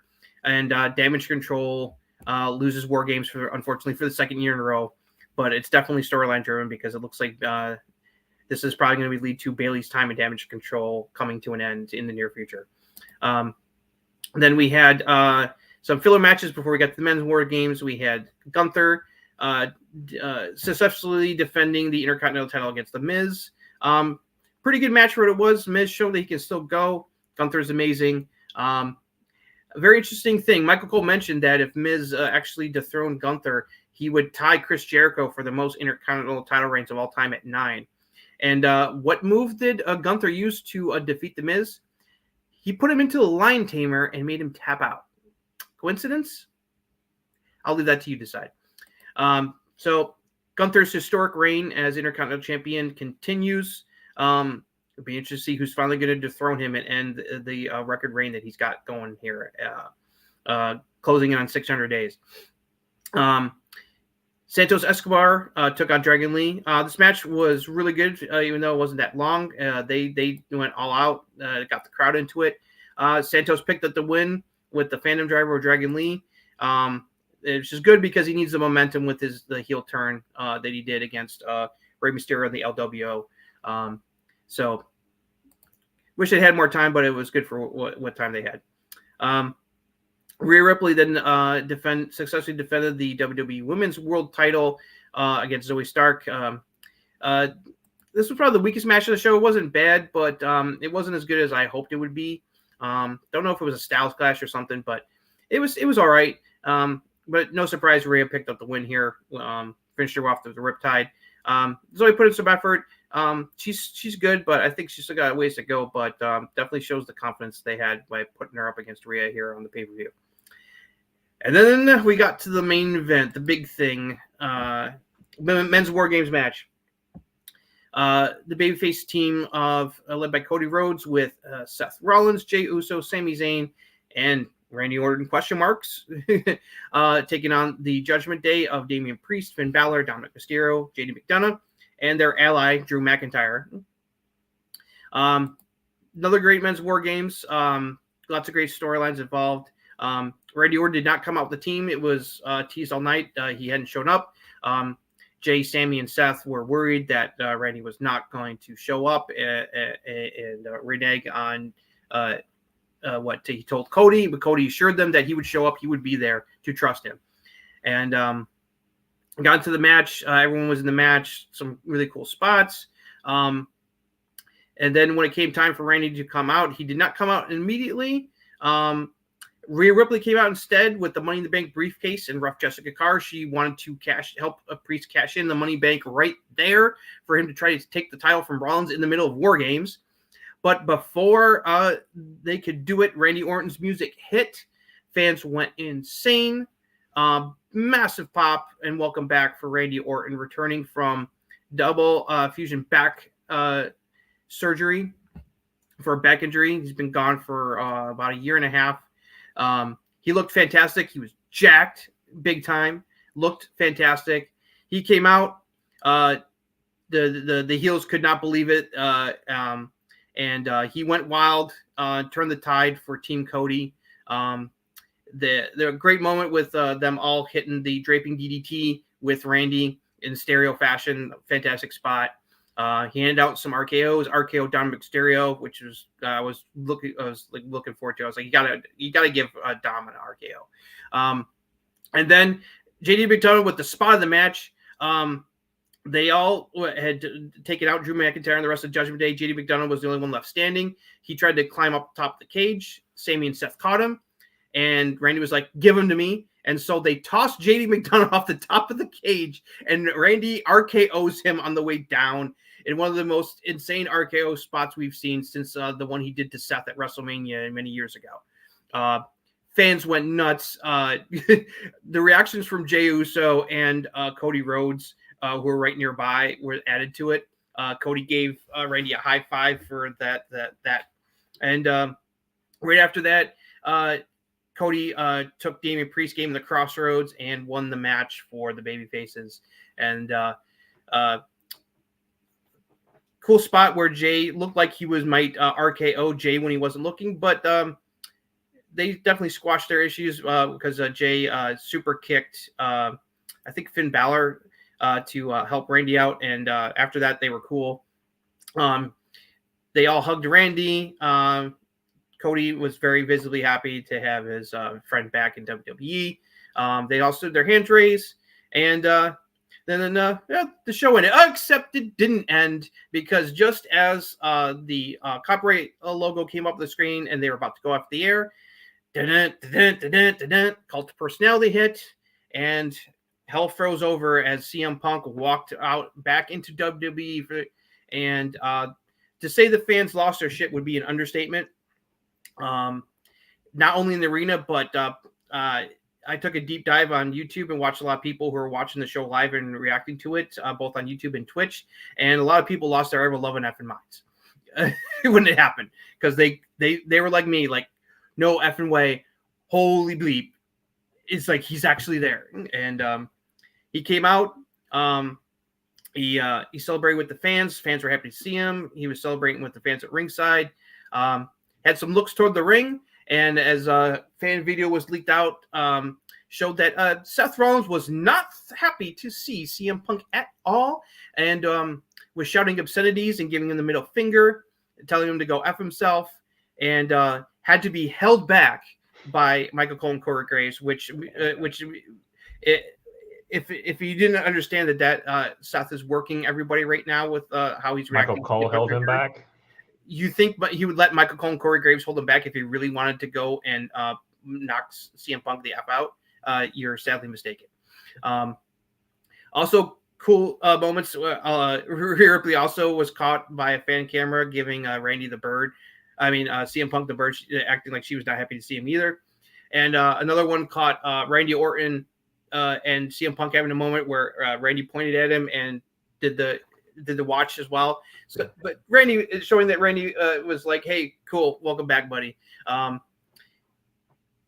Just a surreal moment.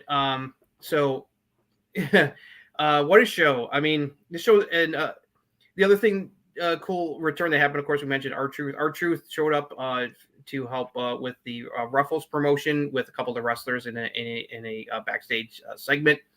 Fantastic to see R-Truth back. He's been missed. He was one of the highlights of a pretty average Raw, unfortunately, after the pay-per-view. But him hanging out in Judgment Day's couch, eating cannolis and ruining the furniture. and him wanting to join Judgment Day for War Games. Hey, I hear you guys need a fifth member for War Games. I'm in. It's like, Truth, the war games already happened. Right. Oh man, did you win? when he said that to Damian Priest, I laughed so hard. Yeah. And Finn later tweeted out that they could not get the stains out of the couch, that it was ruined. And right. Truth's response, my bad. Right. My bad, dog. My bad, dog. Yeah. This is one of those, it's kind of like the Bray Wyatt return where it's like, hey, this return's going to overshadow the whole entire show. Right. This is what this show is going to be remembered for, as a return to CM Punk. But the Randy Orton turn was well done. Fans reacted massively. They were happy to have Randy back. Awesome moment for him. That RKO spot with JD McDonough. God bless JD McDonough for doing that, because that was a crazy effing spot. Definitely going on the list of greatest RKO spots of all time. Right to I would say the top 5. Evan Bourne's the number 1. The Seth Rollins one is still going to be numero uno, but just because how insane that was, that he countered the stomp in midair into the RKO. But this is definitely near the top. I do like the him countering the airborne too. Oh yeah, that spot was insane. Io Sky spot. What the hell, woman? Yeah. As I tweeted to, as I messaged you, and in the post show conference, Becky and Charlotte were asked about what happened in the match, and and it's pretty apparent that it's been well known that Charlotte and Becky were really close in the early years of their WWE career, like best friends level close. But then things got strained. They had a bit of a falling out, which publicly materialized in the infamous belt swap that happened 2 years ago during the draft, just before Survivor Series 2021. Where it was very apparent that they were going off script and were not happy with what was going on, or having to do that whole thing. And it was reported that they had words backstage. And they both talked about it on Stone Cold's Broken Skull sessions, that they grew apart and things were strained. But apparently stuff's been going on, because they were willing to do this. And also, Becky got emotional talking about how, like, her and Charlotte have had the best moments of their career together, besides great accomplishments apart, but saying that some of the best stuff they've done in their careers has been together, and got a tear in her eye, which was legit. It's like, so apparently, I mean, I wouldn't say that they're best friends again, but they definitely have buried the hatchet and patched things up, and are on much better terms with each other. Because they both talked about the doing more stuff together in the future again. So as a fan of both of them, I was really happy to see that. That was a really nice moment in the post show conference between the two of them. Wasn't it a Rocky quote? It was like, "If I can change, you can change. We all can change." I forget it. You got to help me out, because I think that's the Stallone Rocky quote. That was the end of Rocky 4. Rocky 4. Okay. Yeah. If I can change, you can change. And that's just like when I was watching that press conference. Everyone can change. Yeah. Especially when CM Punk, Triple H was like, I've changed, CM Punk's changed, and then you had Becky. It definitely felt like he was invoking Rocky. It was a show of makeups. Yeah. Yeah. Because the fans popped big when Becky and Charlotte hugged in the middle of the Wargames match, and showed that they finally settled their issues with each other, because that was part of the storyline building up to the match was could they coexist with their previous history. It's like and props to on the SmackDown before, both Bianca and Shotzi had separate segments where they were talking to each of them and saying the right kind of things, to be like, look, don't expect you to be buddy, but it's like you guys need to put this past you. It's like we need to all be on the same page if we want to beat Damage Control in War Games tomorrow. It's like it's like find a way to squash this beef and move on. And in the storyline they did, and that was great to see. And you got to think about the other makeups technically for one night only, even though we're all kind of, we can go into that real quick here too. With Jay and Orton. Jay and Orton, they made up for the one night, even though in Raw, I don't buy that shit for a minute. And then Seth and Cody, that was a really cool spot with the cowbell. Yeah. Cody pulled the cowbell out. What's that called exactly? That's Like, it's actual match. It's like a bull rope match or whatever. But anyway, but it's a Dusty Rhodes thing. And then him and Seth, Cody's like, "Come on, let's do it." It's like, you know, all people also have issues in the past working together. You know, it's like that was definitely a theme of. And Seth did the Doctor Strange. Okay, for one night. Did he get the finger? And they used the bull rope as a weapon together in a nice spot. And that's a Dusty thing, right? That's a big Dusty match. Yeah, that was the thing, Dusty. And also I'm happy for Cody. He said in the press conference, it didn't hit him until like he got into the match that like just like that day that. Wow! Wait, yeah, this is the match my dad created. Right. And I'm finally gonna get to do it in my career. It's like, you know, it's like because his brother Dustin participated in a couple of war games in WCW back in the day. So with his dad, I think he was with Dusty. It was right at the beginning of Dustin's career. I know that he was still Dustin Rhodes. Yeah, because he was in more than one war game. It's like he was in at least one or two war games matches. I think he went up against the Deadly Alliance back then, didn't he? Yeah, he was in one of the best ones when he was on Sting's team against the Dangerous. Yeah, that was the one I remember. Yeah, the Deadly Alliance versus Sting. That was a classic. That babyface team that Sting had for that war game so stack. It was Sting, Dustin Rhodes, Ricky Steamboat, Nikita Koloff, and Barry Windham. Legends on Legends. If you've never seen it, go Legends. check it out. It's one of the best war games matches ever. Yeah. It's fantastic. For sure. But yeah, it was that the middle of the card, I understand it was very middle of the card, type of thing, but it still was fine. Because the thing is like you had the women's war games, you had CM Punk chants the whole time, but you have to have something in the middle. Yeah. Even though everyone knew it was going to happen, Miz is not going to beat Gunther. And those were all solid matches. Like Miz and Gunther was definitely better than I expected. I was like, what, are we going to get like good Miz here? And Gunther helped bring out the best of Miz. The fans bought that near fall where he low blowed him twice and gave him the skull crushing finale for a 2.9. I didn't buy it, but I didn't buy it. But the fans in the arena bought that. They thought that he was about to end Gunther's historic run right then and there, and they bought it, that's all you can ask for. That was good, and Santos and Dragon Lee was good for the short time. I mean, those matches weren't that long. They were about around 10 minutes each. But those three, they all ended. That's the reason I think they held Carlito out, because I think that's a bigger feud that you can drag out, and I think it's going to get more of faction on faction type stuff going on. Whereas if you literally brought Carlito back and then you put him on, that's a Vince McMahon booking where Carlito's back, put him against Santos. How long has Carlito been back? 2 days. Cool. Yeah. Let's bury him. No, I'm not going to do. I was glad because I was like, because Santos has got to win that. You can't. I don't want to see Carlito job on pay-per-view right away. Right. So inserting Dragon Lee made sense because he's a fellow luchador and he looks up to Rey Mysterio, and so it would make sense that he would want to. It's not going to hurt Dragon Lee. No, it's not going to hurt Dragon Lee. Build the Escobar character. The fans were into that match, man. They're into Dragon Lee. Well, yeah, we've said that Dragon Lee is a natural as far as in ring. Santos cut a killer promo. Santos is in his bag right now. Yeah. I'm glad they're letting this feud with the face LBO. I hope the rumors are true that Angel Garza and Humberto Carrillo are going to be called back up. I always forgot what happened to him. They just went back down to NXT to be his new henchman to feud with the LWO, because his old buddies Legado del Fantasma, they're siding with Zelina and Rey against him. So it's like he turned on them as well. He attacked them, and so he needs some backup if he's going to fight the rest of all the LWO. So I expect that's going to happen. So all in all, wrap up, and we got about 15 minutes, and we can get to Raw real quick. But all in all, it's about 3.5. Both War Games matches delivered. The returns were great. CM Punk return was mind blowing. Yeah.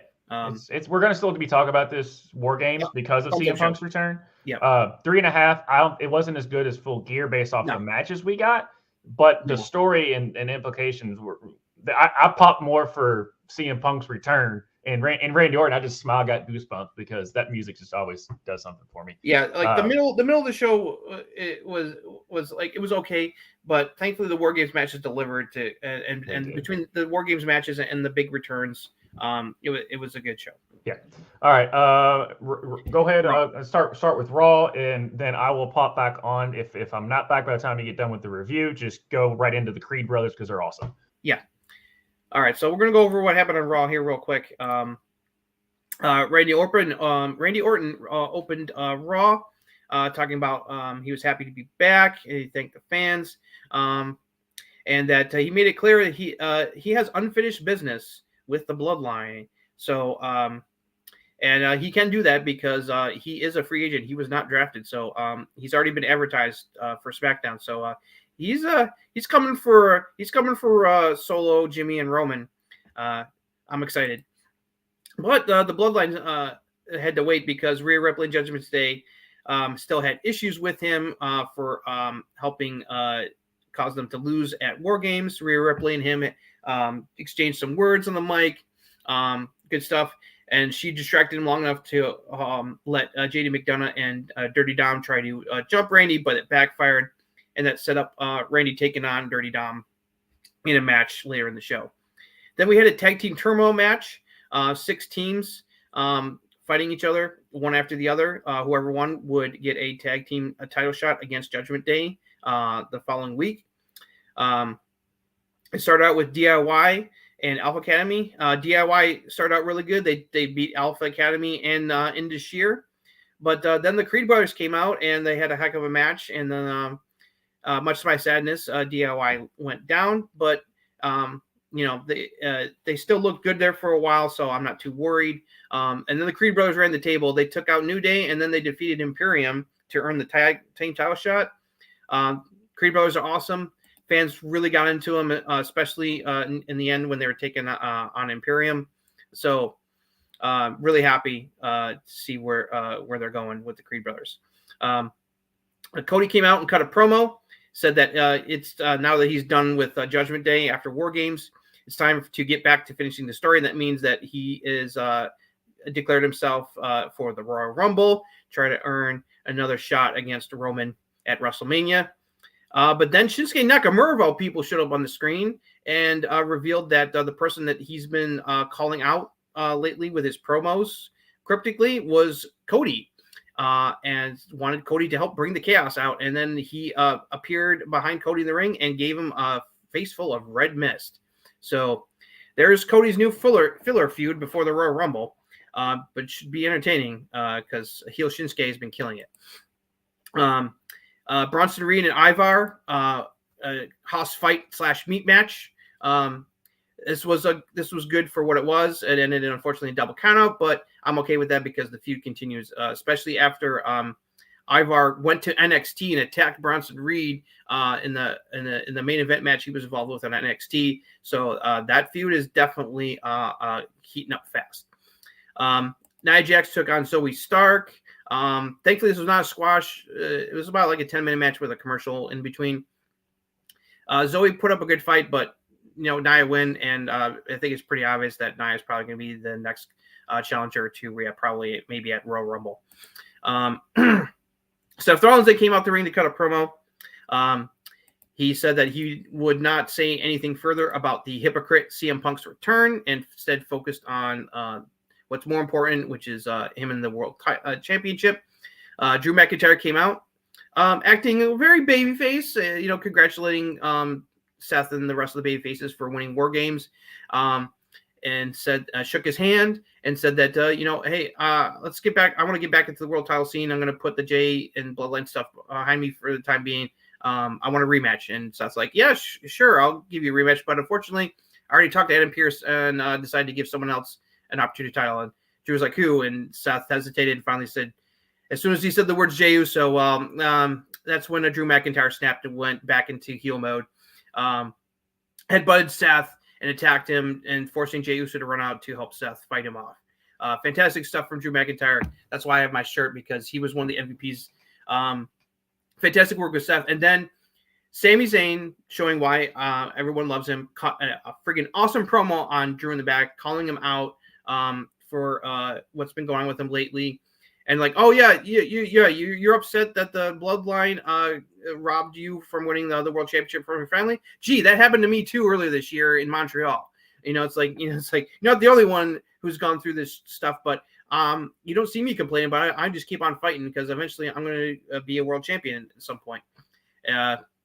Fortunately, Drew didn't listen. It was like, all right, let's you and me fight again next week. Then we had Chelsea Green and Piper Niven defeating Natalya and Tegan Knox to remain women's tag team champions. Decent little match. Good showing by Natty and Tegan. They definitely had some good chemistry together, but glad that the champs are still the champs for the time being. Randy Orton and Jey Uso had a little conversation in the backstage because Jay's like, "Yo, are we okay? I know that you probably put aside your problems with me, for the sake of Cody and beating Judgment Day. Are we cool?" And Randy was like, "Look, I've been watching you on the show. I've been seeing what you've been doing since you left the Bloodline. As long as you are not associated with the Bloodline anymore, you and I are cool for the time being." And there was some yeet and a handshake exchange. So Randy's cool with Jay for now. We should stay tuned. And then Randy did his match with Dominic Mysterio. As you expect, Randy got the win, hit RKO on Dirty Dom, got the good win. Looked really good in the ring. He's looking really good. So it's awesome that he's back. And oh man, him versus Roman title match at Royal Rumble. Sign me up for that right now because that's banger level stuff coming up. And then to close out the show, CM Punk came out, cut a very interesting promo that has been widely debated by the internet wrestling community. Apparently, he was supposed to have more time, but the Randy and Dominic match went a little too long, and so they had to cut some time out. He only had about 5 minutes before the show ended, but basically he was like, "Hey, I'm here. Hell froze over. It's like, but he goes, I've changed. WWE is home. I'm back home where I belong. And it's because of you guys. You guys kept chanting my name all these years, and you never forgot me, and I appreciate that. And so that you're the reason that I decided to come back."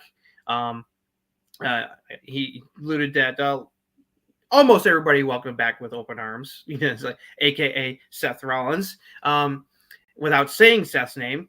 And then talked about that the people that are not welcoming back are worried because the best in the world is back in WWE again, and they're afraid of that. And closed out the show in a positive note, but then looked in the camera just as before the show went off the air and said, "I'm not here to make friends. I'm here to make money." Shout out Scott Hall. Shout out to Scott Hall. Yeah, because if anyone doesn't know, thank you, Justin, for all your recaps. Obviously, amazing job. But yeah, if anyone doesn't know, when Scott Hall and Kevin Nash went to, they were kind of figuring out with Vince McMahon back when they went to WCW.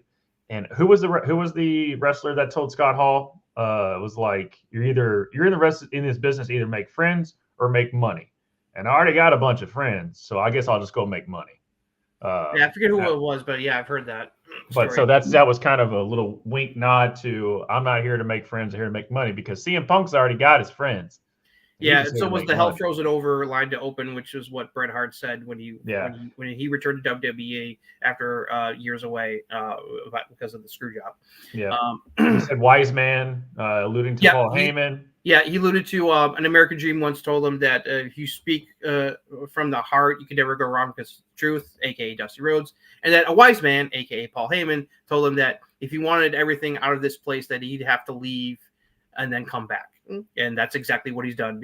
And if anyone wants to read between, because like you said, now we'll just kind of end it on this. Although I will say, dude, the Creed brothers are the second coming of the Steiner brothers that I've ever seen in my life. They are. It's like I said that a while ago, and I totally believe it. It's like they're like this generation's version of the Steiner brothers. They are that good, and they're only going to get better. Right. As much as you and I are big DIY stands, and the fact that they're back together.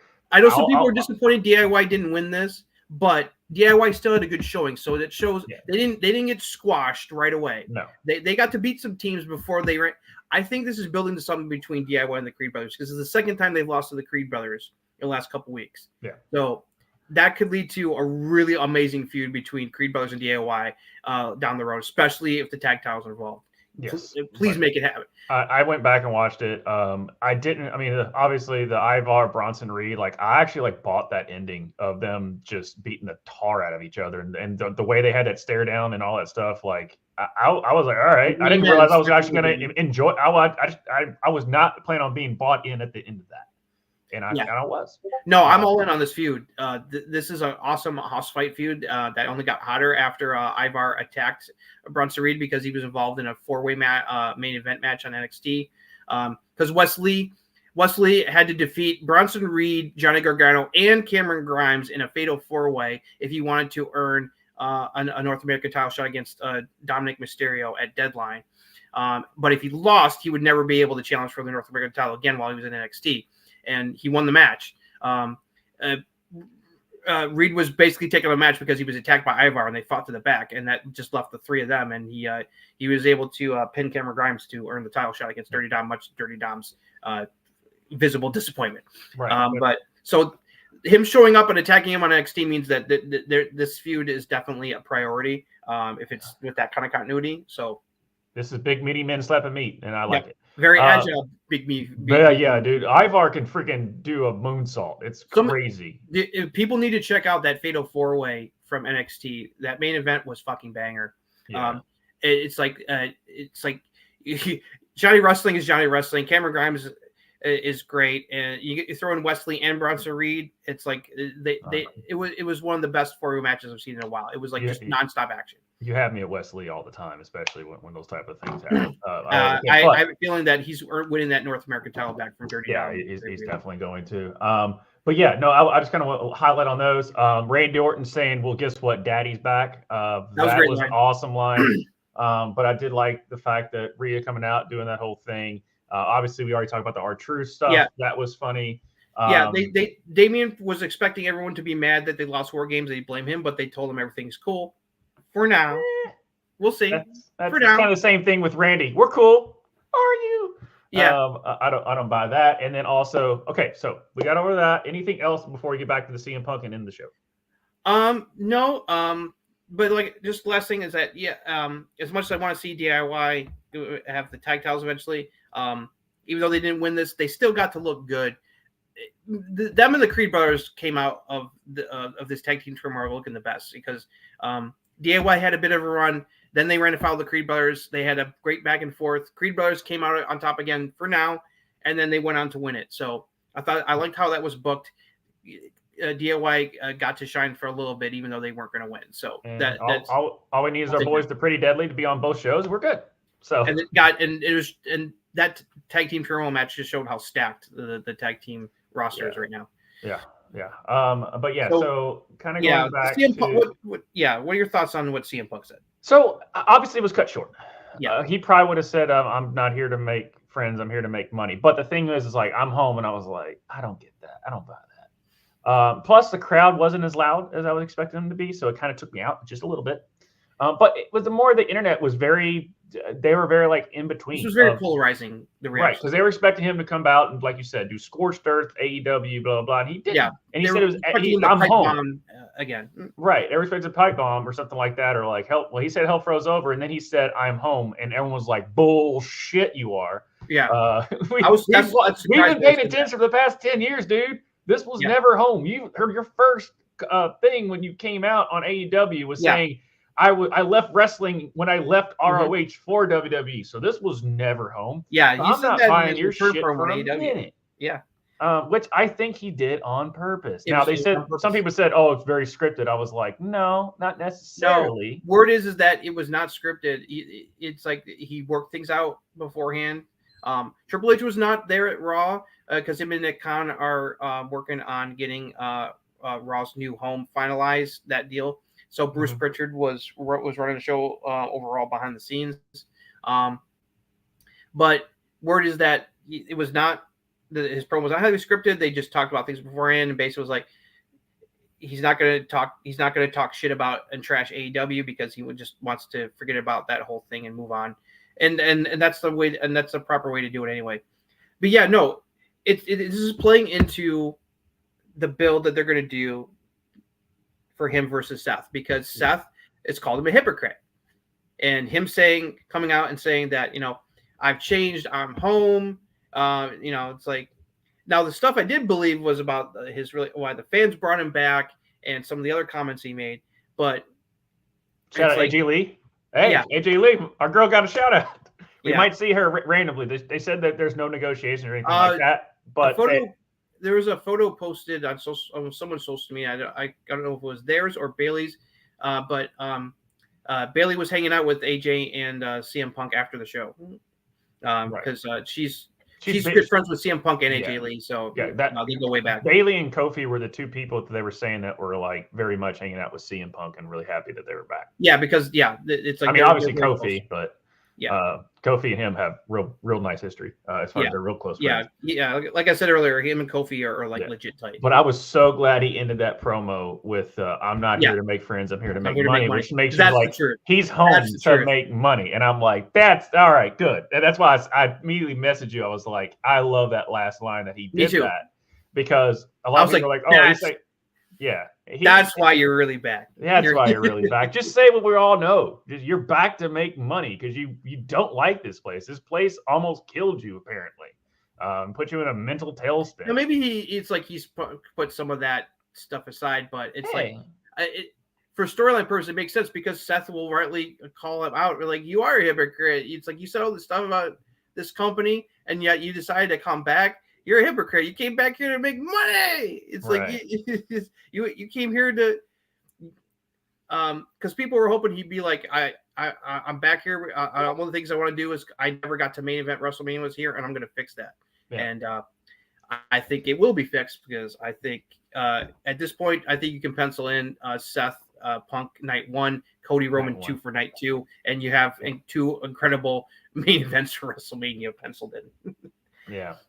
And also, too, CM Punk is not technically listed on any show. He's a free agent, and I think he is a free agent, just like Randy. He was not drafted, so we can show. So let's just get that our boy LA Knight CM Punk. Tease him going after Roman, him and Roman down the line, because word is that they definitely want him to feud with Roman after he's done with Seth. Oh well, yeah, they're definitely that's a money feud there too. Yeah, but Seth is just this is the feud that we've wanted Seth to have.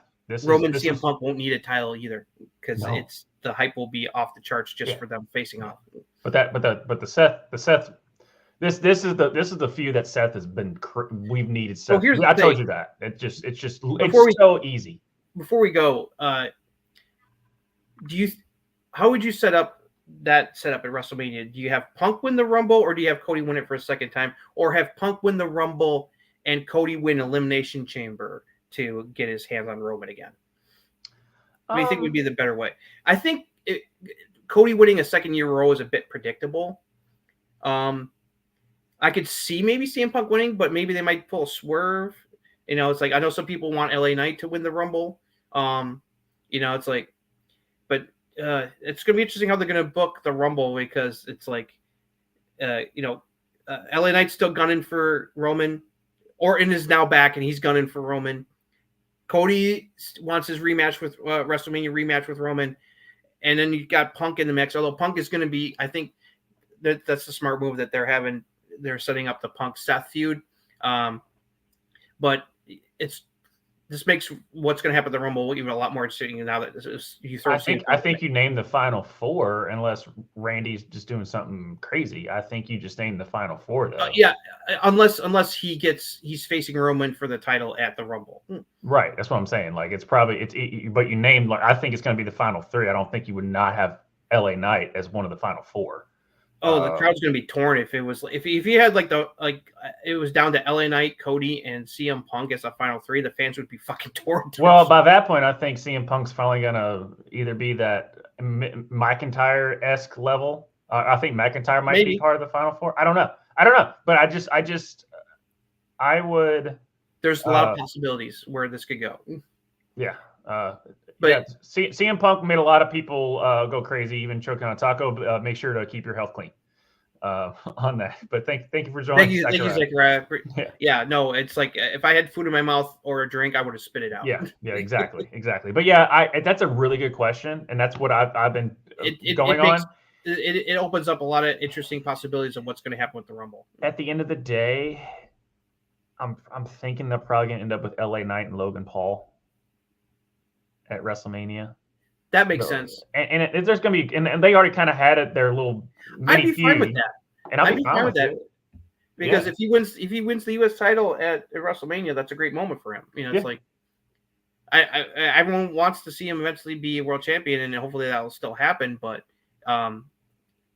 he's got more in the tank than CM Punk does. Yeah, him in the ring. Paul feuding.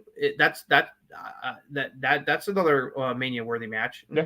Yeah. I mean, because that's a SmackDown title, so you would have to do with that. You really couldn't do anything with. I still don't know who they're going to have Gunther go against, because Gunther's got to keep it till Mania. People are speculating maybe Brock Gunther at Mania, which would be insane. That would be freaking amazing. Sign me up for that. Yeah. So I mean, poor Chad Gable, but you can't. Yeah, that's also the thing. Word is that Brock's going to be coming back soon as well. So it's like, geez, you throw Brock into the mix for the. You got. And Punk back, and then you throw in Brock. Rumble be nuts, man. So I think we'll end with that, because it's a great ass town to be a wrestling fan. Yes. So thank you all for joining us. We'll be back next Wednesday with kind of our regular bat time, regular bat channel as far as our structure is going. But we have to give thanks to everyone, and again, but by giving thanks, thank you, Justin, all the time. It's always been a pleasure doing this with you, and I've been looking forward to this all week to talk about the CM Punk stuff and everything. It's a wild time to be a wrestling fan. Yeah, so it's a wild time. It's a great time, and if you have a complaint about it, and if you're one of those people out there saying like, "Aha, AEW, aha, WWE," stop it. Just stop it. Just understand that you're in the greatest time since 1996. Well, 7, I guess, probably 7. As far as wrestling, that 97 to 2001 run is probably the best time, other than the WCW stuff. But that was this. We're in that time again, guys. We're in a new renaissance with what's going on in WWE and AEW. So it's like, enjoy it. It's like, do not. It's like people out there who want to see AEW go under. It's like, no, f you hardcore, because with that. AEW has helped make WWE better, and it's like so it's like it's good for everybody. It's good for business. People, the wrestlers said that more options, more competition. It's good for business. It's good for them because they get paid more. Exactly. So, Justin, thank you. Everyone else, thank you for joining us. Like, subscribe, ring that bell, so every Wednesday when we come back. Thursday. It's a new time. Sorry, it's a new time slot. Trying to get used to it. But yes, thank you for joining us every Thursday. And ring that bell so you'll know when it's upcoming again, to come join us live, or even read a comment, like, subscribe, all that stuff. Join the patreon.com/ruckusev. Jump, as my Bobby Burger says, jump on the rocket ship. Jump on the rocket ship. And join the flight. And we will see you next time.